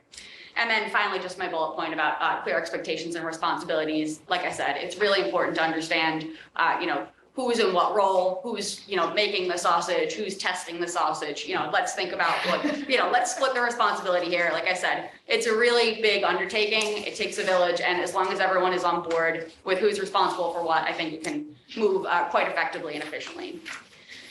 My final slide is talk about the zoning rewrite process that we would propose if we were to move forth, you know, gaining consensus tonight and making sure everyone's on the same page that we want to proceed with this process. What we would do is, following tonight and, you know, a public comment period, we would work with a couple of members from the zoning bylaw working group and town staff, including myself and our procurement director, Michelle Leary, to draft a request for proposals that would allow us to find a consultant that would meet Classet's needs. We would then, in December, we would draft and circulate this proposed RFQ or RFP for comments from all these boards. And then we would anticipate a public release in January, which would allow us sometime in February approximately to conduct interviews and select a firm, so that in March of 2022, we would initiate this process with the selected consultant. We would work with the zoning bylaw working group, town council, and town hall staff. We know already that this process would include a series of public dialogues and forums to be held, which I'll also note, sort of thinking about timing and content and communication, we want to think about a diverse way to do this. These town meetings are one great way, but we know that this is not the way that the world operates today. There's a lot of different platforms and way that people engage with the community. So we want to think about how we might think about whether it's different times of day, different platforms, in person, et cetera, surveys. We want to think about, you know, sort of a robust branching out into the community to get perspective. Again, I just want to highlight again, working group meetings, they are and always have been open to the public, but just highlighting again to the community that even when these conversations are getting really into the weeds about certain parts of a bylaw, they're still open to the public, and, you know, people are always able to access these. And then again, just regular communication between the board and committees so that we're hearing regular updates, milestones, anticipating what's next, and, you know, just updating generally on progress so that when the time comes and it's a decision-making time, that people aren't feeling like they're caught off guard and they've been out of the process. The timeline that we would anticipate, while it's a high reach, but it's doable to target completion of the comprehensive rewrite for proposal at annual town meeting of 2023. So what I'm outlining here for you, again, it's what some would say an aggressive timeline, but attainable. And what we are proposing is approximately 12 months out from selection of a consultant to have a draft ready to review for an annual town meeting process in the spring of 2023. So with that, I will pause and see if anyone has any questions before I turn it over to Jack Creighton to say some words. It is ambitious, but possible for a timeline. Thank you, Lauren. You know, I have to say, this is so easy.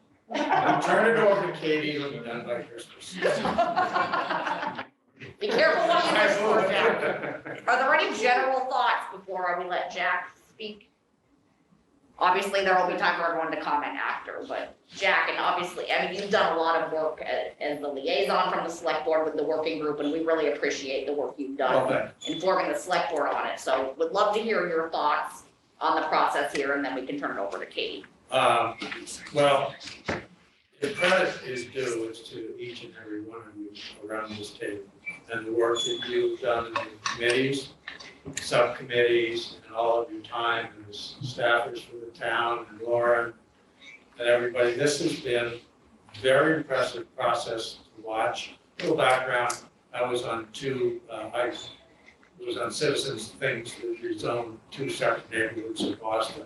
When my office was in Boston, some 10 years, 15, 20 years. So I'm not new to this, but I will say that this group of citizens has been very, very impressive. And I hope everybody at home who's watching this would just kind of tip their hats to everybody because you've done a very, very good job. What we have done on our working group is to consider zoning. Now, what is zoning? A town is an organic, changing entity. We live here, we work here, but it changes. And zoning is a way in which, through rules and regulations and laws, we guide, through hopefully our collective wisdom, how our town is going to look. And this requires a lot of thought. This requires setting aside preconceived notions. And the groups around this table, you individuals have done a very, very good job on that. And the town owes you a great debt of gratitude. Just how we have looked at this, the first thing we did was kind of a triad. We looked at the low-hanging fruit, and we looked at the things that needed to be done pretty quickly. As Tom Callahan pointed out, developers don't abide by a timeline that we might set. They're ready to move forward, and if they acquire property, it's their right to do what they wish to do with it under the terms. So there is a little bit of the terms of the law that in effect. So there is a little bit of urgency. You saw the 3 things that were going on the town warrant, and those are things that we think, number one, are kind of low-hanging fruit, pretty obvious that should be done, and things that there was a fair amount of risk that developments in the field would surpass what we could do with regulatory thing. As we go forward, we are going to look at different parts of the laws and regulations. We're going to codify them. We're going to make them so they're consistent, and some arcane things like, is it a rule or is it a regulation? These are the types of things that we'll be working on. And then we'll look to master plan, planning board, some things, zoning is crucial, conservation. And one of the nice things about a town like Cohasset is that we are, as a community, coming together and pooling our intellect and resources to move forward. So with that, I think Lauren has done an excellent job. You saw how she gets so much information in such a little amount of time. It's clearly something I'm not doing. Thank you. And Katie, as I said before, we're turning it all over to Katie. It'll be done by Christmas. So, on that note, thank you. On that note, yes, Katie. Do I get a vote? Sure. So, thank you. I think the presentation continues with a part 2. Thanks, Justine. All right, go to the next slide. Awesome. So I'm going to pick up where Lauren left off. So she mentioned that the planning board approved the master plan in June of 2019. 6 months later, the select board set up and chartered a master plan implementation committee, and that committee began its work in February 2020. And the group came forward with an initial set of recommendations to the select board in terms of implementation priorities. We identified them as sort of the top 5 implementation priorities, and they were affordable housing, economic development, zoning bylaw review, regional sewer, and Elm Street corridor. And against 3 of those priorities, we recommended that the select board stand up working groups, the zoning bylaw working group, the Elm Street corridor working group, and the Cohasset Economic Task Force. And over the last 12 months, those working groups have been diligently exercising their charges This past summer, we actually came back to the select board with an update on those first 5 implementation priorities and actually unveiled what we believe were going to be the next 5 for year 2 plus implementation priorities. Our main focus, though, was staying the course on the top 5 because many of the projects, actually all of the projects in the first round were not complete yet, and we knew that they were going to be difficult and multi-year projects. So the recommendation was to stay the course, but begin to phase in the next 5 priorities as the town's bandwidth allowed. And this, in the case of the economic task force, meant adding another priority related to village revitalization. So stepping forward into the next slide, you'll see that one of the things that the master plan did was a lot of community forum work. And this is actually 2 slides that were developed out of the phase 1 visioning that kind of summarize from the community's perspective what the challenges were and what the opportunities were that were facing Cohasset. And I think I keep on coming back to this slide 5 years later because I think it really resonates in terms of the themes that we hear from citizens around managing growth, maintaining small town attributes, preserving open space and natural beauty, developing a menu of housing options that allow for a diversity of lower income, smaller senior housing, and looking at projects to address things like enhancing our village district. And there's many more in these 2 charts that address things outside of land use. And so I keep on using these as touchstones for what the community said to us, not only in the visioning process in 2016, but also was reconfirmed in the master plan process a couple of years later. So next slide, Lauren alluded to this. In the master plan itself, there are 20 goals that are either directly or indirectly related to zoning. And the majority of those are embedded either in the land use chapter or in the housing chapter, but they are sprinkled throughout. And I just wanted to highlight for this group of committees, but also for the public, one of the main overarching goals in the land use chapter is goal number 1, which is to plan and invest strategically for smart growth in order to preserve Cohasset's community character. And there were 5 sub-strategies underneath that. The main one that we focus on, at least from the zoning bylaw working group perspective, is review and revise the zoning bylaw to ensure desired smart growth and enforcement of the zoning bylaws. So this is just a snapshot of what the master plan in its 100+ pages is saying relative to zoning. And at the bottom of the page, I've sort of just listed out some examples of the types of zoning questions that are posed in the strategies from the master plan that the community needs to tackle if we're going to actually implement successfully. So on the next slide, I already mentioned that one of the recommendations, because we had put the zoning rewrite or incorporating the master plan zoning recommendations in the top 5 implementation priorities, we requested that a zoning bylaw working group be charged. And the charge that the select board approved last August was a master plan implementation zoning working group that will advise the community and boards with updates and revisions to the zoning bylaws for adoption at future town meetings. So the role of the zoning bylaw working group is to advise. It is to advise and recommend based on what we see the master plan telling us, along with community input, along with input from our fellow boards. The committee itself is made up of 8 members, 2 from master plan, 2 from planning, 1 from open space, 1 from select board, 1 from ZBA. I think that's it. I think it's 8. And so the charge, while it's a charge to advise, we were directed to begin to review and rewrite the zoning bylaw, to increase interboard coordination and public transparency, to update the planning board, the select board, and the ZBA in the master plan implementation as on our work in progress.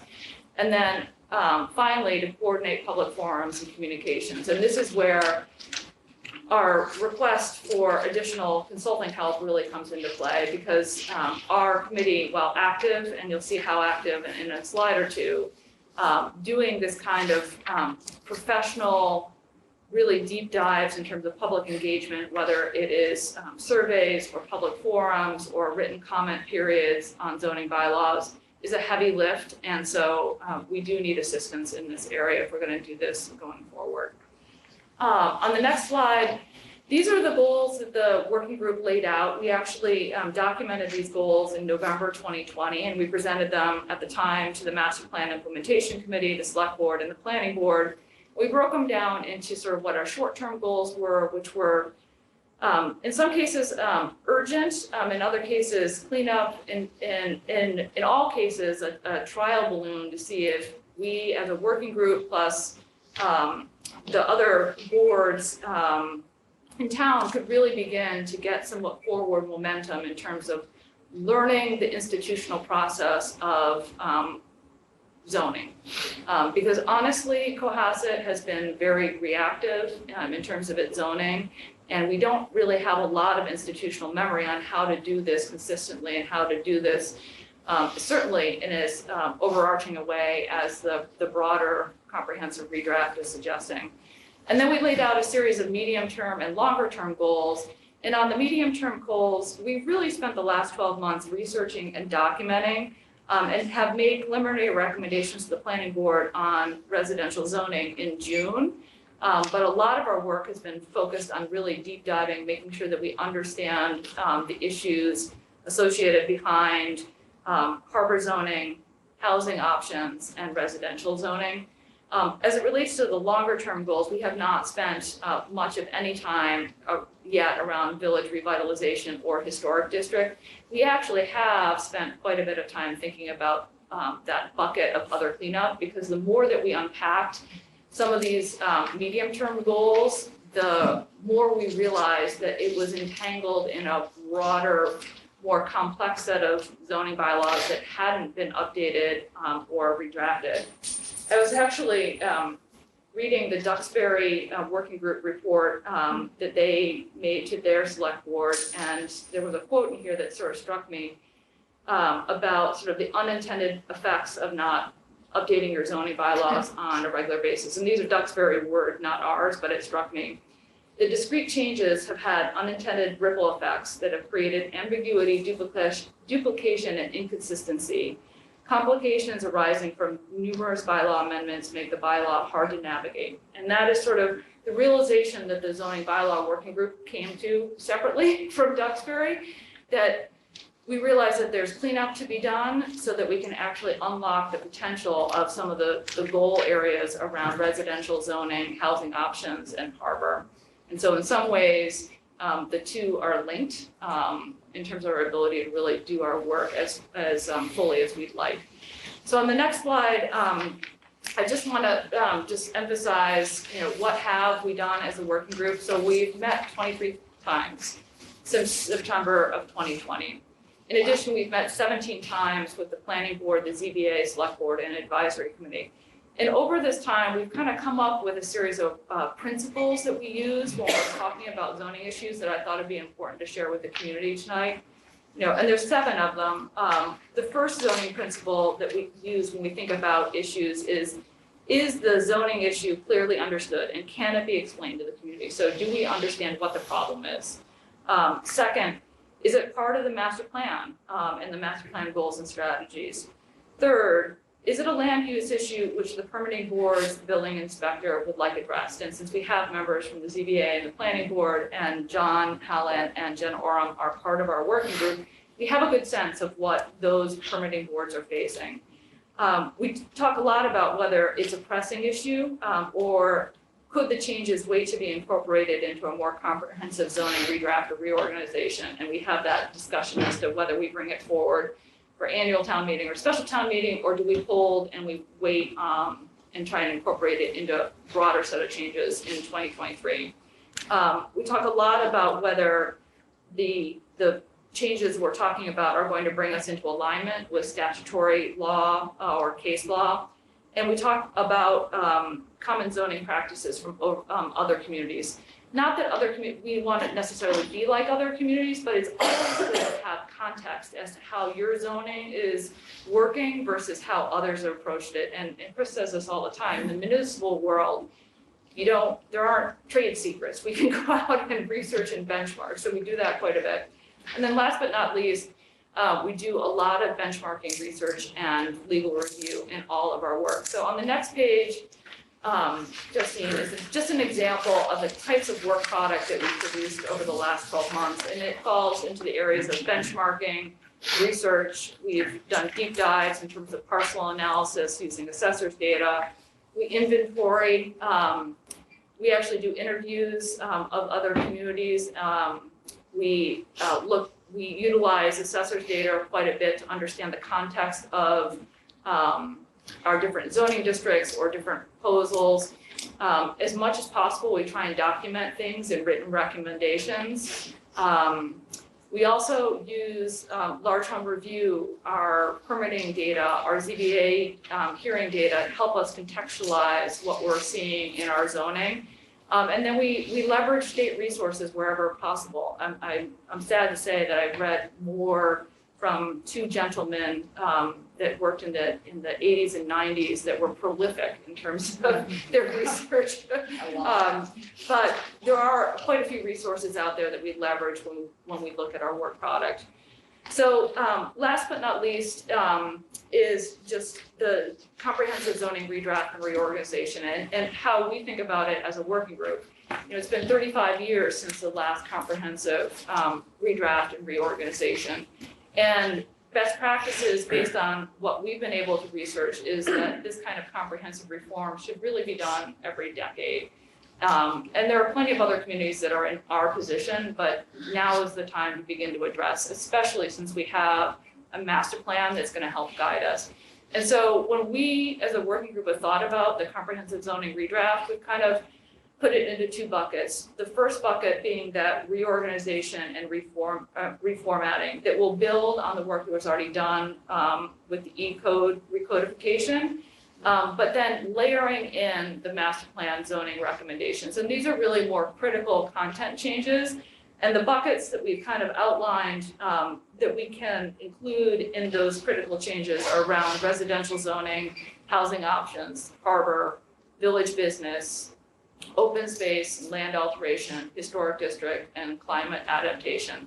And we can choose as to whether we try and tackle all of these substantive content changes, or perhaps we only choose to tackle 3 of them in the redraft that we do for 2023, and we then phase in a phase 2 some additional. Because many communities that do this, they just don't do the comprehensive redraft and then walk away from it. They continuously are looking at their zoning, and they have a plan as to how they're going to continue to evolve it. And so if there is stuff that either A, we can't come to kind of community agreement on, or B, we just decide it's gotten to be too cumbersome to try and tackle all of this at once, we can say that that's going to be part of a phase 2 and feel good about it, because that is what communities do in terms of how they approach zoning. So the combination of the reorganization and the reformatting plus incorporating the content changes in our mind would result in a new and improved Cohasset zoning bylaws. And we recognize that this is going to require extensive community input and collaboration with fellow boards that are here today. It's one of the reasons that we've asked for this external consultant. We also have had the pleasure of working with Carolyn Murray a little bit this fall, and really would like to incorporate her not on a month-to-month basis, but having her involvement in legal resources as we go through this so that she can guide us. It's going to be an important part of the process, so that when we get to that state attorney general review, we sail through. So with that, I'm going to hand it back to Carrie to open the conversation. Thank you, Katie. That was great. And even just the number of times you've met during a pandemic is impressive. And we're all grateful for that. And we're grateful for your work. So that was really helpful. And like I said before, I think we should start with MPIC and the zoning bylaw working group and getting your thoughts on everything. And then we can move on to planning to get your thoughts. And then last but not least, ZBA, if that makes sense. And we can try to keep comments maybe to a couple minutes each as we start a discussion, but again, I know we don't have time for everyone to talk for 10 minutes, so to be respectful of time and so we can get out of here at a respectful hour. Well, I'm gonna, you've already heard me speak, so I'm gonna actually ask Tim to speak for Master Plan Implementation Committee, and he has a unique perspective being harbor chair, so if you have anything to add, start there, and then we'll go through down the row, the zoning bylaw working group. Hi, Tim. What would you like me to address specifically? Well, if you have any comments as it Yeah. relates to a broader zoning redraft. Sure. Well, Yeah. first of all, this is a big chunk to bite off for any community, but I think you certainly have the right people to do it, and I appreciate the select board supporting it. I'll speak for the Harbor Committee and the Cohasset Harbor Implementation Working Group. And then there are a couple of subgroups that are working. We're trying to bite off a lot in the harbor. A lot of it is driven by climate change. And for those of you that were around last week and saw the nor'easter that came, fortunately, at a very low tide situation, you can only imagine what would have happened if it had been an astronomically high tide.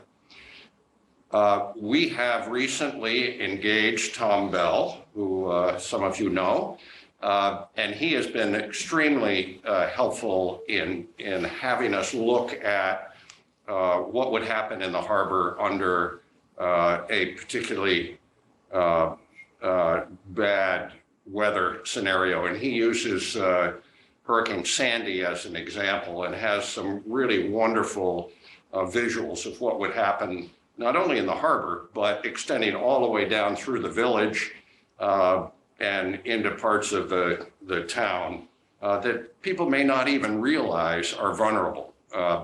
So climate change is one thing we're looking at. We've got an initiative to work with Situate to try to understand and develop governance for the Situate portions of Cohasset Harbor. We have a lot of work to do that has to be done on Situate property. We've got a number of initiatives going on around Cohasset Harbor, the Captain's Walk, which the Historical Commission is working closely with us on, and we're obviously the Captain's Walk is going to go on top of seawalls, so that you don't want to put a Captain's Walk on top of a seawall that is then going to have to be raised. So we're taking all of that into consideration. Zoning is a big part of what we're looking at, and I appreciate the zoning working bylaw that our group that's working with that too, because that's important as well. Looking forward into the future and seeing what Cohasset Harbor might look like. But I'll stop there. I could go on for several hours. Okay, yeah, we know.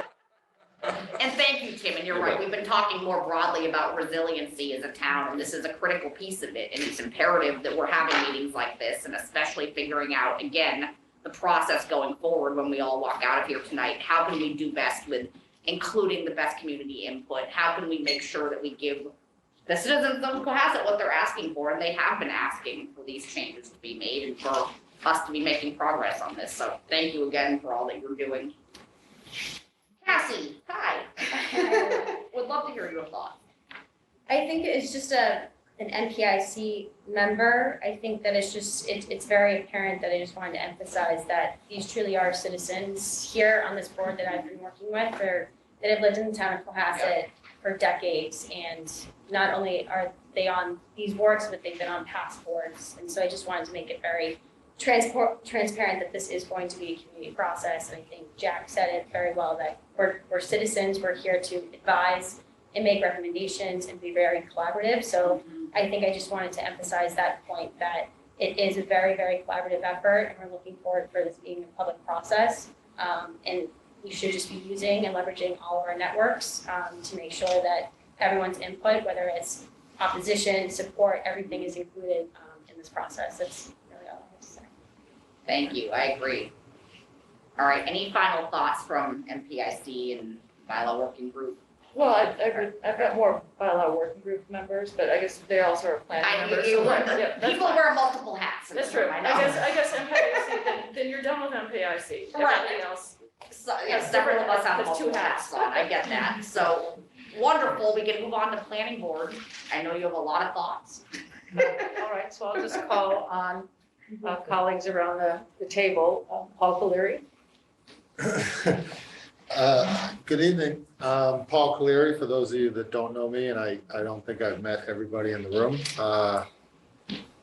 So in terms of my volunteering and participation, I'm alternate member of the planning board, and I'm also serving on Katie's zoning bylaw working group, our town zoning bylaw working group, I just mean by Madam Chair. So I just first want to say that I'm humbled to be here in the room with you guys and all of the knowledge that exists in this room and all the work and service that everyone in this room has done. I feel like, you know, an infant at the table. So, you know, I'm super, I mean, like, I can't even, I try to show up to everything and it's a lot, you know what I mean? Yeah, we know. So, I'm just so impressed by the amount of time that people commit to literally volunteering and trying to make Cohasset a better place. And so being a, you know, member of the community with small children, I plan on sticking around for a little bit. I think all of us collectively share very similar interests, and we want to see the town grow in a healthy and diverse kind of a way. So, you know, I'm humbled to be in the room. I didn't think I was going to be back. I was in Vermont this morning and I made it back and I was like, wait a minute, it's right down the street. Like, I didn't even realize it was in person. So this is our first, I haven't seen any of my fellow board people. It's a different vibe, isn't it? Yeah, it's, so it's nice to be here. And I'm just gonna leave it at that, and I'm grateful that you have all invited me in to be a part of the process. So, thank you. Thank you, Paul. Clark Brewer. Yeah, you all know me as Clark Brewer, planning board member. I think the outlines and the level of effort that were done at the beginning of this meeting are really an excellent foundation for moving forward. And certainly I agree that the zoning bylaws need to be upgraded on a regular basis. I think 10 years or, you know, it would be reasonable because it's a fast moving world that we live in. Things are changing, technology, how things are done, and even the impact of case law and best practices and with other communities. So being able to take advantage of that and use a master plan as a foundation to see a better future for Cohasset, you know, I think this is the time. And I think that the zoning board of appeals and the planning board, the building and permitting department, conservation commissioners could all put together their kind of top 10 problems that they see with the zoning bylaw and maybe permitting generally. And this would be a good start. The things that come up over and over. I know the zoning board of appeals deals with the same kinds of issues over and over that seems like conflicts between neighbors that just can't get resolved because the tools aren't available. So I think that's one thing. Another thing that will be important that I think Katie touched on is, or maybe it was Lauren, a decision-making model or matrix. How do we make decisions that affect all of us, indirectly or directly, in a meaningful and fair and balanced way? You know, the needs of the many and the needs of the few, and how we can leverage what people want to do with a vision of the future that's better for everybody. And I think a lot of these problems, so I think that the balancing needs and goals and what we see are opportunities in other people's eyes that could be our opportunities too. And a process like this, like the master plan, I think can be a top-down and a bottom-up approach where you understand what the details are that work and they work well, and the ones that are problematic, the details. but you also have to overlay the philosophy of what the overarching goals are for a community. And I'll leave it at that. I'm excited about this process and hope to be able to participate as much as possible. Thank you, Laurie. Thank you. Callahan? We have two hats as on the working group and the planning board. Yeah. As someone with some historical involvement in the zoning changes, going back to when I first proposed the master plan in 1997, we were in the Figure board. I'm just tickled to death that we have a master plan that's passed. We have an implementation committee to see that it doesn't sit on the shelf, and that there is this buy-in by everybody here, in town government, that has never been experienced before. And so I'm just beside myself with that. And I'm very happy and proud to serve with some really excellent people both in town hall, on my planning board, on the zoning working group. Some really excellent people here, and I think we're going to have a good product going forward. Regarding the process,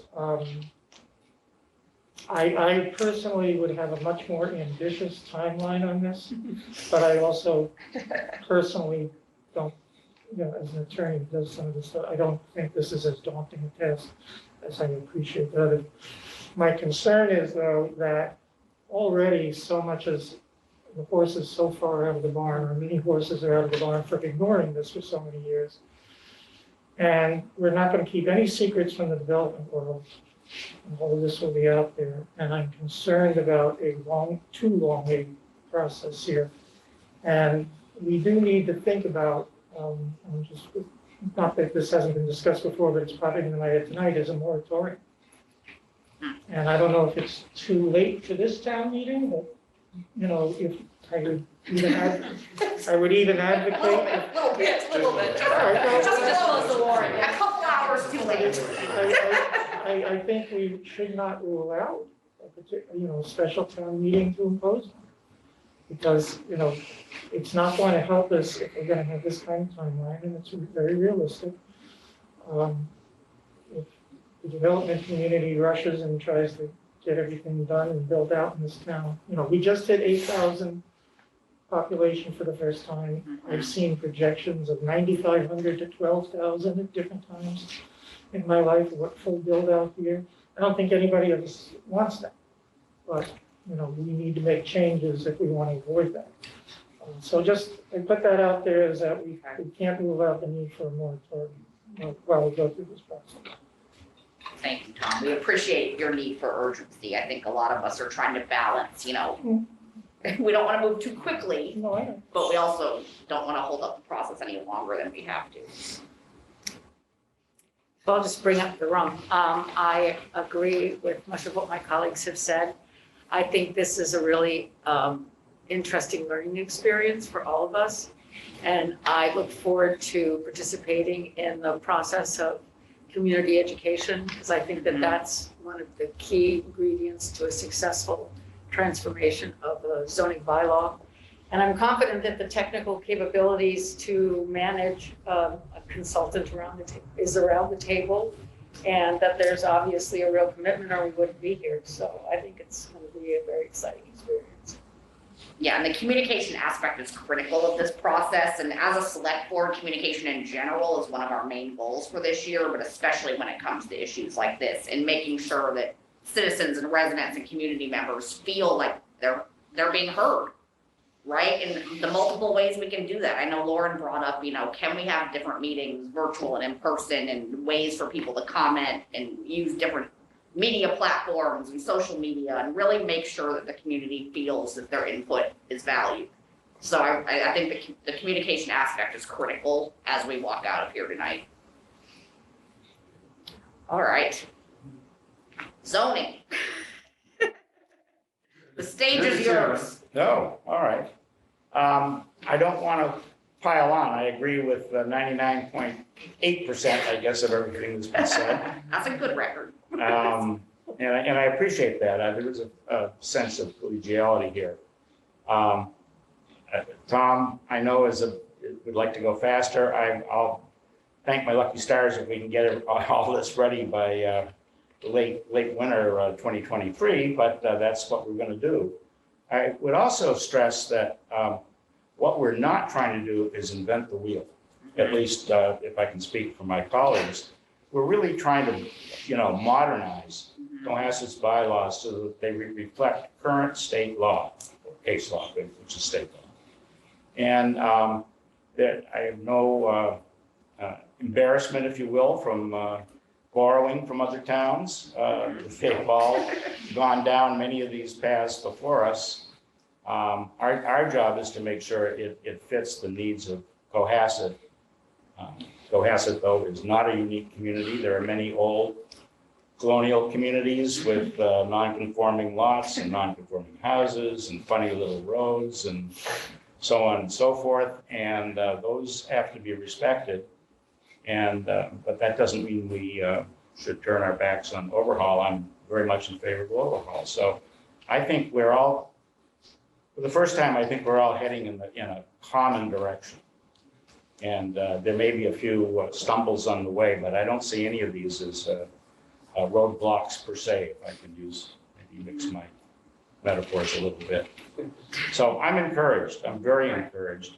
I think the other thing I'd like to stress is that what you aren't seeing out of the zoning bylaw working group yet is what I would consider an immense amount of benchmarking and comparison to other towns. We've done a lot of work. Most of it is not quite ready for prime time, but I can't tell you how many hundreds of hours, or maybe more, have gone into this. So we pretty much understand what is being done and why, and what we hope we have a fix on what's good for Cohasset, and the forums that you're all talking about, Lauren and others, will help confirm that, or at least modify this. We're not going to get it all right if we just sit in the room by ourselves. Right. So, Charlie? Well said. Our zoning bylaw is close to 50 years old. It does need to be updated. Yeah. But every time I hear a case, I'm amazed at how we don't fit one clause to another clause, and it can lead to very embarrassing situations. So I caution you, go slow and get it right. Okay. Yeah. Yeah, yep. Charlie, I might address that briefly. One of the things that we're doing and we'll be doing with Caroline is we are addressing exactly that issue. Because the laws, frequently, the verbiage doesn't mesh properly. It'll refer to one situation in one way and the same situation in a different way. So that's an excellent point. And it is being addressed. All right, thank you. Any final thoughts, Charlie? That's it. Okay, moving on to this board. Jack, you got us started. For I- the select board, and you've already spoken a little bit, but I've spoken. I just think that everybody here should know that the select board is really strong. yeah, So you do your job, and I'll tell you, we will support you, and frequently, as some of you know, I may not agree with your conclusions, but if you reach it properly with consensus, I will support you. And I can't speak for every member of the select board, but I suspect I speak from every member of the select board. You do your job, our job is to support you, and we will. I suspect you might be right, Jack. Corey? Yeah, I don't think I have an original thought left in my head right now.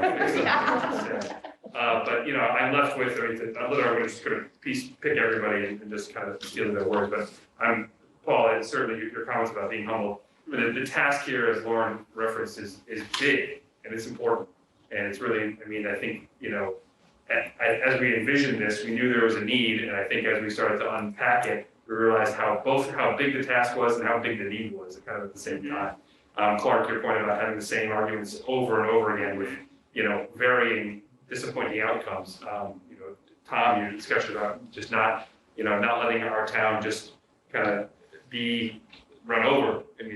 These are all things that really hit home. So this lets me know that we're on the right page and we've got some work ahead of us, but I'm excited to get through it. Mm-hmm. Well said. Diane? Is It's been said, but you know, I take notes because it feeds my nervous habits, but I look at a couple of things from the top. The top is, I think, well, let me first say, thank you to everybody that was on the harbor plan, that did the master plan, that was involved in the open space and rec plan. All of those converged in a matter of probably a year or less than a year. And to adopt those with really thoughtful processes and input from the community was huge and tremendous, and we're so lucky to have that as kind of our foundation. The takeaway is, I think if you just ask anybody in town what they want for zoning, if they don't even know what it is, and we're all citizens, but so is everybody sitting at home too, that has every right to say what any of us are saying. It's smart growth, as we said, and preserving the community character. So it's, the devil's in the detail of how you do that. I think we have a lot of great work in those plans. I feel the urgency, Tom, that you do, because, I think that's a very valid concern. And I think one of the things we might want to think about in our communications strategy, there's a communication of getting out there and letting everybody know that we're discussing a certain element that might impact them. But ultimately, as we all know, kind of from the political point of view, people swoop in at the last minute, at that one hearing and say, wait a minute, you can't do that. I won't be able to put a pool in, or whatever it might be.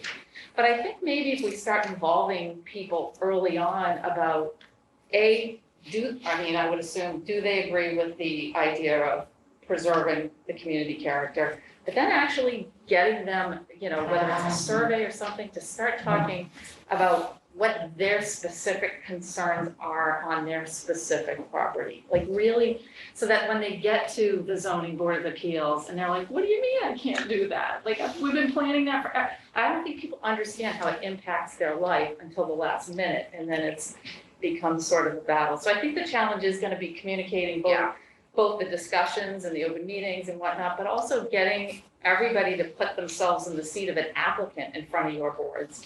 I mean, and that also begs to the clarity in the bylaw, like that, it has to be clear. People have to be able to walk into the building department, the building department has to be able to say, you can't do that, period. Or, yes, you can do that, but you need a special permit, and there shouldn't be any it shouldn't be as dramatic. I mean, obviously, people don't like to be told no, but ultimately, if we can clarify things and involve people in envisioning both what they want in the big picture for Cohasset and how it might impact, getting them to understand how that might impact. It's one thing if it's in the next neighborhood, it's another when it's their next door neighbor or their own needs, is going to be the challenge. So I'm excited, and thanks everybody for your work on this, because a lot of it's already been done. Jean. Hi everyone, I'm Jean Haley-Dipple. It's nice to see everyone in person. I won't belabor all of the points, but thanks to everyone for all of your volunteer hours. I know how extensive it is. And I think that Tom and Clark actually have a lot in common, because I remember when I first joined the planning board in 2008, Clark was vigorously pressing the master plan. And it was without success, but you stayed the course and here we are. So just like Tom, it's been a long run, but we're here. And so I think this is step one though, of still the run that's continuing. And one thing that I think cannot be understated is I think Diane's exactly right in terms of zoning ultimately is financial interest for a lot of people.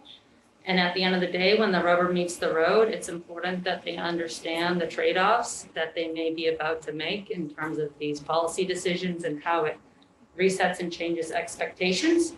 I don't think that changes the need for us to modernize the bylaws. And I think that the way to sort of address that dynamic is through pretty robust communication and a transparent public process. So in my day job, working for the government, I have worked on drafting, writing regulations, implementing, doing all of these communication strategies, which Cohasset does not have the resources to do what we do at the federal or state level. But I think we can adopt some of the best principles, including, putting out, for example, proposed rules, receiving comments well in advance, inviting people who maybe don't want to do a specific comment or a specific legal change, but want to weigh in through a general survey about whether directionally we're in the right place. Because I think the more feedback that we can get in there, and I apologize in advance, Katie, I mean, it will, if we do our job, we'll be getting a lot of information back in from the community, but that means that they're engaged and informed, which I think will lead to a better product at the end of the day, and will be helpful for the ultimate result, which will hopefully pass at town meeting as well. And so I would be, I think, in favor maybe of a medium pace, taking into account Tom's concern about what happens while we're drafting. But at the same time, being mindful of not being too fast to make sure that we understand all of the ramifications and downstream impacts too of when you change this or that. And so I fully support the resources that you need to find that balance, including from a consulting and legal cost standpoint, because it could be significant. But I appreciate that everyone here are volunteers too, are not being paid to do this. And we, as the select board, I think fully support providing you with those professional resources, including on the communications front, in order to put these ideas into reality. So thank you in advance. Well said. Yeah, you don't sit here at 9:30 at night on a Tuesday if you don't love this town. And I really am struck by what Paul Caleri said as well. I'm humbled and inspired by just the decades of work and effort that all of you have put into making this community better. And I do think that sometimes we are told by citizens that we don't always love change, right? We can be a little puritanical, and that's part of our character too. But I really think that we're acknowledging the fact that we are a little behind on this, and a lot of other towns have made progress on these issues, and we're acknowledging it, and we're ready to work. And I'm really inspired just by the tone of this meeting and all of your thoughts and ideas, and especially when it comes to the communication process moving forward. I think that's really important. I also am intrigued by the moratorium idea. I think that's something we maybe could consider at Springtown meeting, or talk to our council about that. I think that's interesting as we're thinking about the timeline and whether it should be slowed down or whether we should speed it up. And I also do think, just more broadly, for kind of an ending discussion, what other hurdles do we see moving forward in terms of this process, right? Some of you have mentioned some of them, but as we walk out of here tonight, we obviously want to keep the momentum going. We want to keep the ball rolling. Some of us have talked about the importance of communication aspects and including citizen involvement. I absolutely agree there. We obviously have to work through timeline stuff, but what other hurdles or barriers do we see, I guess, short-term and long-term, that we want to be working on in terms of keeping the positive momentum going is what I want to end on. Yeah, Katie. So I just want to be clear, in my mind, there's a difference between sort of the inbound collecting of information from the community and the outbound communications. Yes. And I think we have, when I sort of look at it, there's three resources that I think the working group needs. There's a consultant to help with that gathering of inbound information, whether it's public forums, surveys, written comment periods. I think we can solve that with an RFP and with funding. I think that we also need legal support to make sure that what we're doing is going to ultimately integrate well with the existing bylaws and ultimately pass Attorney General. I think we have a solution for that with incremental budget from KB Law.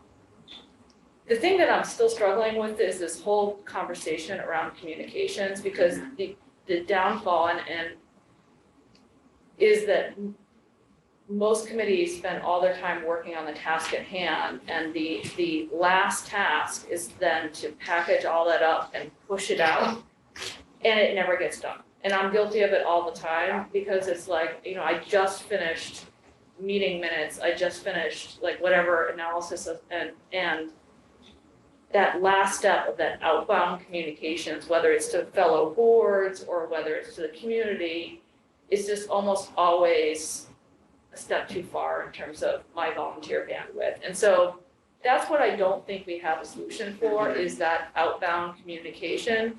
And to be honest, that outbound communication, I think, has to happen within the committees that are represented at the table tonight, but also outbound to the community. And they may be two different conversations, more detailed committee-to-committee communication and a more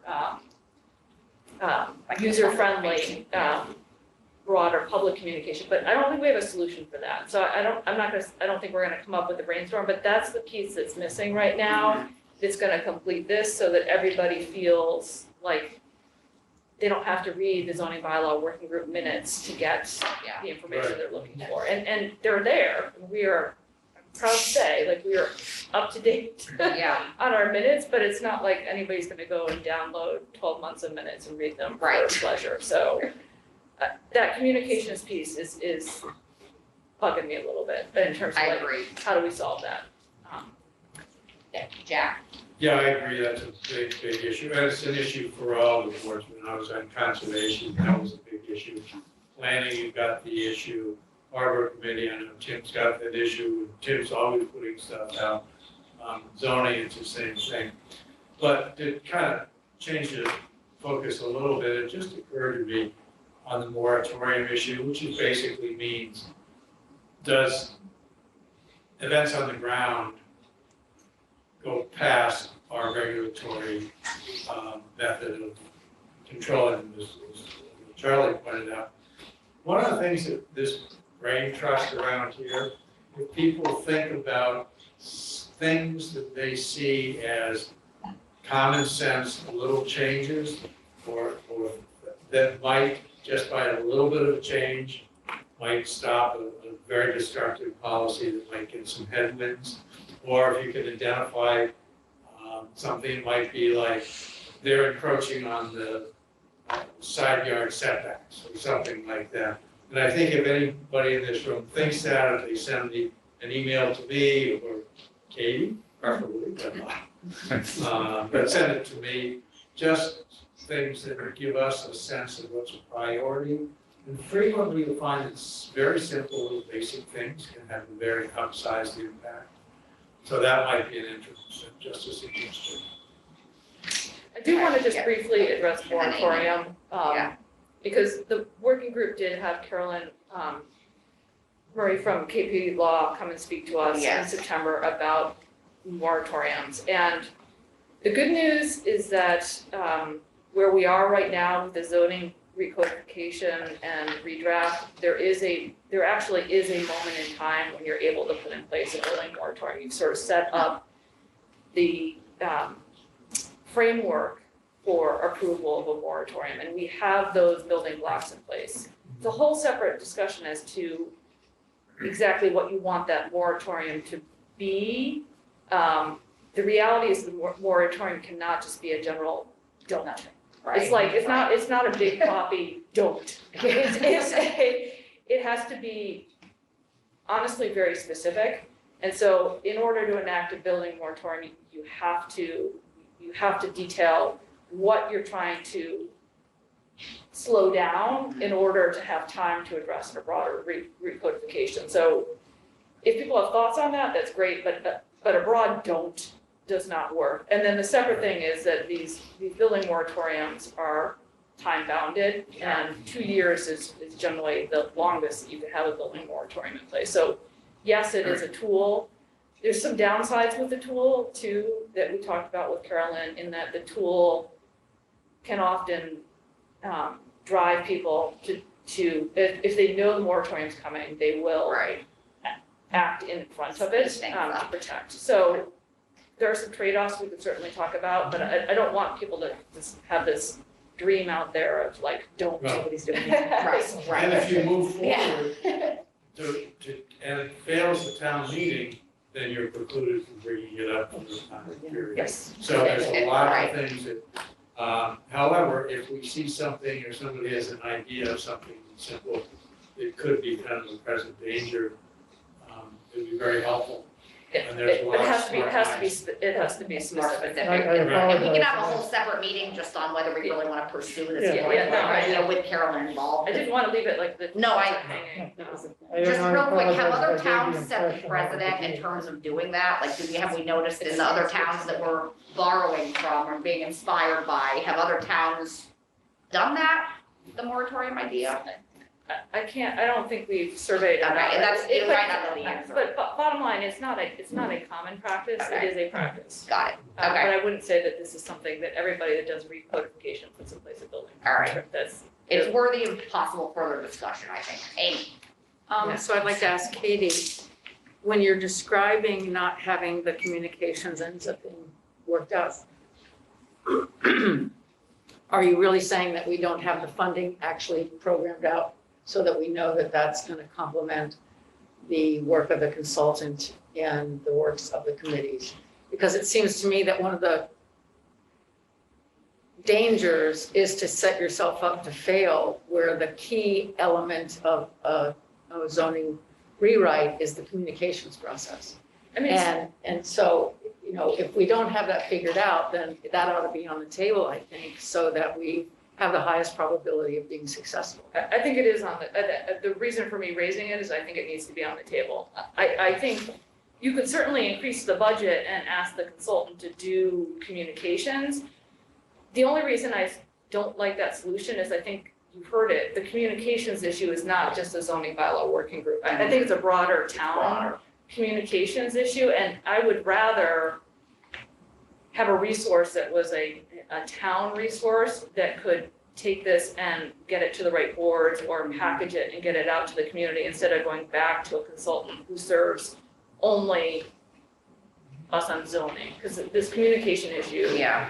I face it on master plan, we face it on master plan, Tim faces it on harbor, so like, I hear you, I don't, we have got a tripod of things we need, and we're still, we don't have a solution for the outbound communication piece yet, and so we can't lose focus on that, otherwise we won't be successful. No, I think that's a good point. And also just, we're trying to bring the town into 2021 with overall communication because there are so many more ways to communicate now, right? I mean, things have happened very quickly with website design and social media expectations and how we best use all of these mediums and platforms to communicate with a town that wants all of these platforms as options. So I think just more broadly, that is something we as a town have to work on, and that's something a lot of towns and cities are working on in terms of being a little more modern with the outbound forms of communication. So you're right, it is a broader problem that we are discussing as a board. Diane? Yeah, no, and to Katie's point and Amy's, I do think there's an answer. I don't know exactly what it is, and I think we definitely, as we look at the RFP for consultant, need to think about that. I don't think it should be individual members of any of these groups, especially those of you that are sitting on hearing boards, you know, because that could prejudice or could be perceived as prejudice if you're, you know, in one meeting and you're outbounding on Facebook that, you know, we're gonna stop all of these, you know, whatever, porches and patios next to whatever. So I do think there's a way to do it. I think it's gotta be the town, and maybe the town is, you know, this week's master, you know, zoning bylaw working group is working on accessory dwellings, and you know, you're welcome to meeting, we're just a little more, and then somebody summarizes, you know, the discussion at the end and just kind of keeps a flow, and maybe it's a weekly, you know, I don't know, but I think it's solvable, I really do.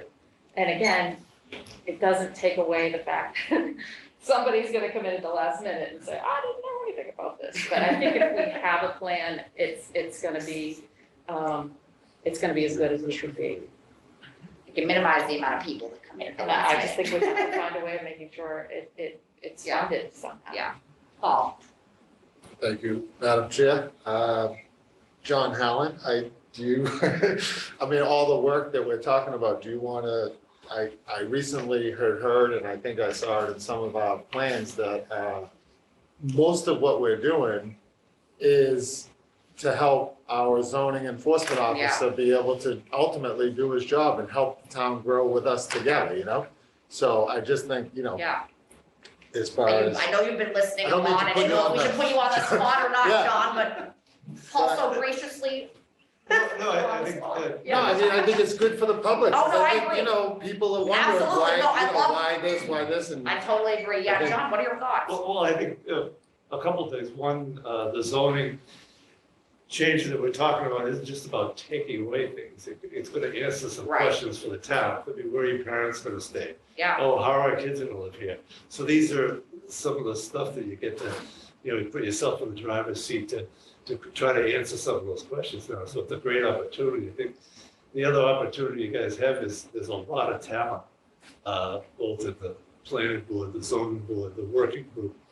You've got that assembly now. You have your harbor plan, your master plan in place. Oftentimes, people start to do zoning, those things aren't in place.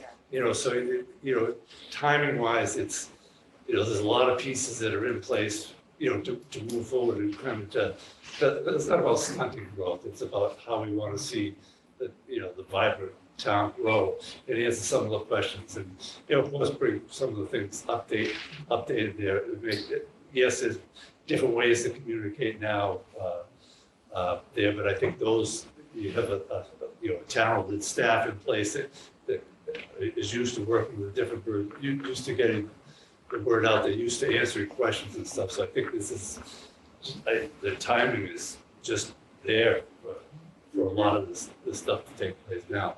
I mean, I've seen it in Situate over the years, in Hingham, when there's been, I think, years back, Situate, their moratorium was on a sewer, but that was in place for a while, but that restricted growth, and they had a chance to do some things while that was in place. But here you've got some stuff in place now to kind of do this and maybe just steer the boat a little bit as to where you guys want to. And I think it's also very important that you understand that the community standards as expression and regulation, when you do your job, we as a community, our boards and commissions, we have to stand behind you and support you. Because, I know from my time at Counsel, you get all kinds of pushback, and it's really tough on you when you're doing your job, and suddenly you realize the town's not behind you. So I think that this is one of the things that we can make very clear to our regulatory enforcement people, that when you make a determination, we're going to be behind you, because after all, you're enforcing what in fact are our community standards. Yeah, no, we want to help you do your jobs, and Jen, I don't want you to be the only person at the table that hasn't talked yet. She does. No, so, there's no pressure, but is there anything you want to add? I think everything has been said. I will say that I did sit on a committee 10 years ago that did just this with the zoning bylaw for Situate, and it was a great experience, and it was very similar to what Katie is talking about, and the timeline was taken kind of with those conversations. So I think the timing is now, and I'm excited to work with everybody to do that, to make things happen. Because I've sat in a lot of zoning board meetings where we could use some help. Yeah. All right, this has been great. Are there any final thoughts, any feelings, ideas, things people want to share? We obviously are going to keep this going. This is the first step. I mean, we've been doing a lot of steps up to this, but now we're really upping the momentum now and keeping the ball rolling. So this is definitely a to be continued moment here, I think, and we can all be in touch on next steps and next meetings. But any last chance for final thoughts? Thank you. All right, do you need to adjourn? I think that, just to be clear on what the next step is. Yeah. So the next step is for the RFP to be developed for the consultant. And that will come back to the planning board, the ZBA, the select board, and master plan implementation committee for specific comment on that form, which, while it's a form, has some really important details as to exactly what we're asking the consultant to do, what the timeline is, and what the deliverables are. And so the devil is in the details on the RFP. So if appropriate, the zoning bylaw working group can go individually to each of those groups, or we can have one giant meeting like this again. We can figure that out. But that would be the goal, to do that in December. So 6 weeks. In the near future, 6 weeks. Yeah, 4 weeks. This big one was pretty fun. I don't know. We can see. We can get a feel for everyone's schedules. But Just to say, can we, when we do this, whatever that next step is, attempt to solve the question of communication. I think if we don't have it following with us lockstep, it will be something that is lagging, and we will need it to be actually with us all the way through in exactly the same pacing. Yeah, well said, I agree, Amy. All right, I know select board has to adjourn, I don't Can know. I keep this? Yeah. You wanna keep your name tag? Can I get a motion? Seriously, thank you so much, everyone. Great discussion. Paul Cleary, Clark Brewer, Paul Tom, me. You're adjourned. Okay, we have a motion to adjourn for select board, we have a second, is that seconding, Jeff? Yes, I am, Danny. I am beating you. I withdraw my motion.